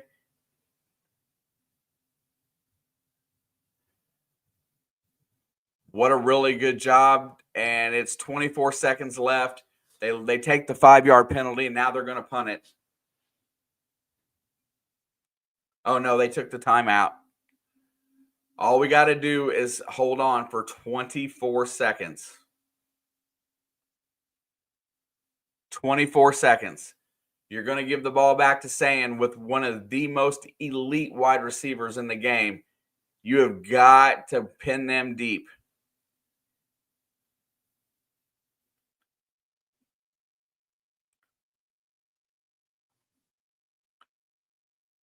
Fourth down and 5 here.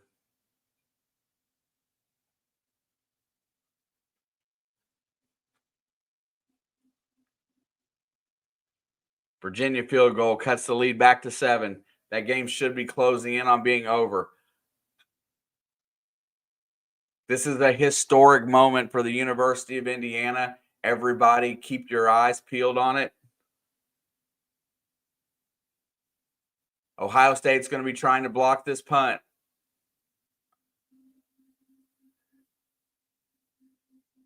There's the snap. Punt is away cleanly. It's going to go up. It's going to be fair caught at the 14. Ohio State's going to have to go approximately 54 yards and 18 seconds to have a chance at a field goal. Otherwise, they're going to have to push it into the end zone.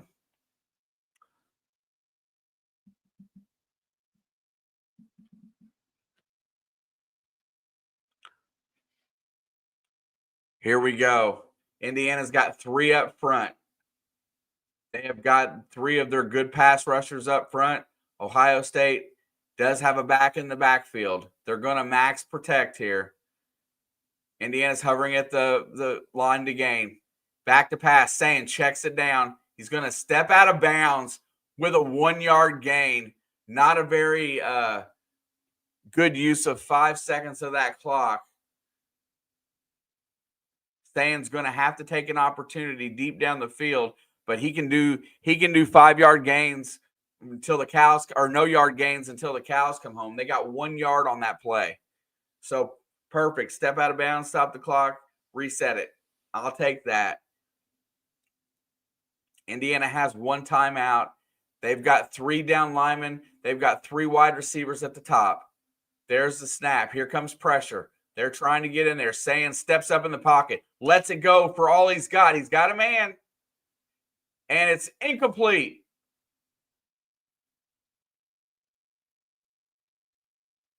Ennis comes out of there with the ball, but I think it hit the ground.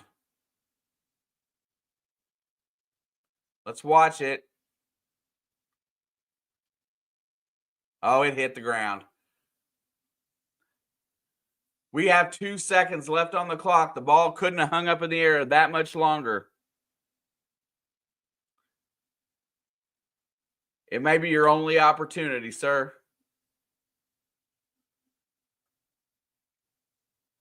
I'm late, but my score prediction was 13-10.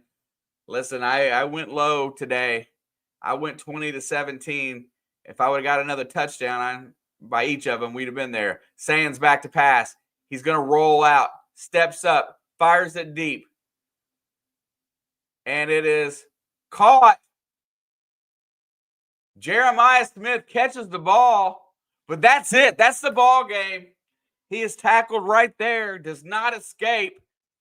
And the Indiana Hoosiers have got their historic first victory in a long time over the Ohio State Buckeyes to win the Big Ten championship. And they will be the #1 seed going into the tournament, which means we will have a home game. Do you believe in miracles? Yes, I do. Do you believe in fate? Yes, I do. Congratulations. This has been one heck of a game. Absolutely awesome. Fernando Mendoza comes through in the clutch today, and the defense holds serve against one of the best offenses in the country. I can't say enough about it. I can't say enough about everybody here, even after the errors, the missed field goal, and the interception. They hung together, played tough, and collectively got a team win against probably the best team in the country. I do believe that Ohio State has more talent on their roster, more pure talent, because they have been building this roster for a few years. This group of, as they call themselves, misfits, is put together, taped together, got a few guys from the portal, and in 2 years, Coach Cignetti has them beating Ryan Day. I know that this game is not the end of the road, but this is my Super Bowl for this team. A Big Ten championship was the goal for what I would love to see for my Hoosiers in the second year with Cignetti. Now we're 13-0 going into a playoff where we're going to be seeded number 1 and have an opportunity to win more games. It's all gravy at this point. Charlie Becker, huge role on this team. Wasn't even playing much until Elijah Surratt got hurt. I'm going to go through some of the comments here really fast, but I wanted to say that 6 catches, 126 yards. He is our star of the game. You know what? When you got 2 good wideouts, you got to put your weakest corner on the third guy, and Charlie Becker is a lot like Chris Collinsworth. He's big, lanky, and fast, and did a great job. JP says, woohoo! Do you believe in miracles? The Bucket OG says, next Raiders quarterback. I don't know, but maybe. I don't know. I'm not sure if he's going to come out this year or not. He might.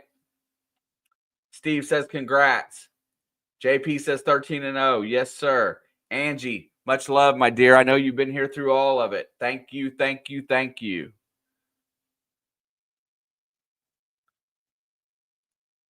Duke, our local Duke fan wants Indiana to win, and Duke messed up the ACC today. Good job to the Blue Devils.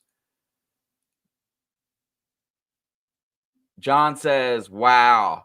What up, Showtime? Congrats, dude, to you and the rest of the Hoosiers. You are the first dude I thought of. Thank you, bro. You know what? I'm not throwing any shade at this Ohio State team because they are that good. This was just a day of fate, I believe, right now, and we just proved that we can compete with them. The championship is still on the line. Ohio State did play a good game today. They just didn't win. Mostly. Thank you, sir. I appreciate that. Thank you, Shane. Wouldn't have watched with anyone else but you and the Blood Fam. Angie, I appreciate it. Those that are checking in right now, if you haven't done so, smash the like for me, please. John says, congrats. What's up, Chad Rusher? How you doing, bro? Big, long time it's been. I remember you. I remember most everybody, my friend. How about them Hoosiers? That's right. Absolutely. Thanks. Nice to see you, Chad. Hopefully we'll get you back in here on some NFL.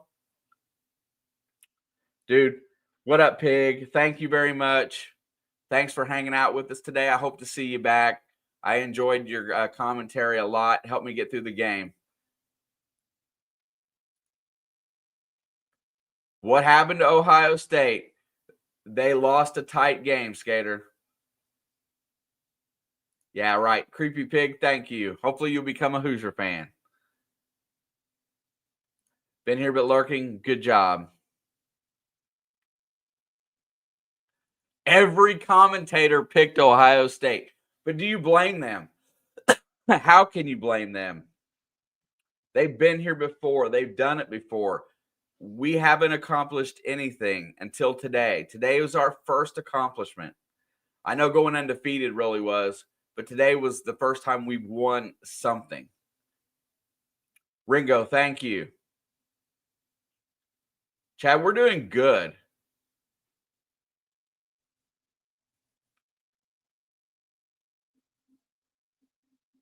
Good to see you. I know you and I have had some conversations. Glad to have you in the chat tonight for at least for a few minutes here. But everybody else, that's all of you all. Man, I am super stoked. I got My phone's blowing up because I bleed Indiana red for sure, and this is ideal for me. I will be back in more frequently on basketball games now that December is here. Just so you guys know, if you want to listen to my basketball commentary and haven't done so yet, just subscribe, and you will look for the IU schedule, and you'll see when I'm coming in. Definitely will be in here for the next football. I'll be in here for some football games coming forward. I don't know which ones on the NFL and the college football playoff. Try to do as much of it as possible. That is my downtime, so I should have time to build up the channel again. But you guys are flipping awesome. I've controlled my mouth today. Man, I've played referee today. I've play called today. I've done a lot of things to help my team win this game. But just so you know, you guys are all like family in a way, because I know we all bleed the same. Even though you guys aren't fans, you guys are in here to support me and this channel, and that means a whole lot considering most people in sports are flipping dicks. So peace out, guys. Chad, I appreciate you, and thank you for stopping by. I'm going to give John a little bit of shark action to end the day. Go Hoosiers. College football playoff. And look for a stream, a Q&A coming really soon. I'll get Alex's butt in here, I promise. You guys are the best. Much love, and I'm out.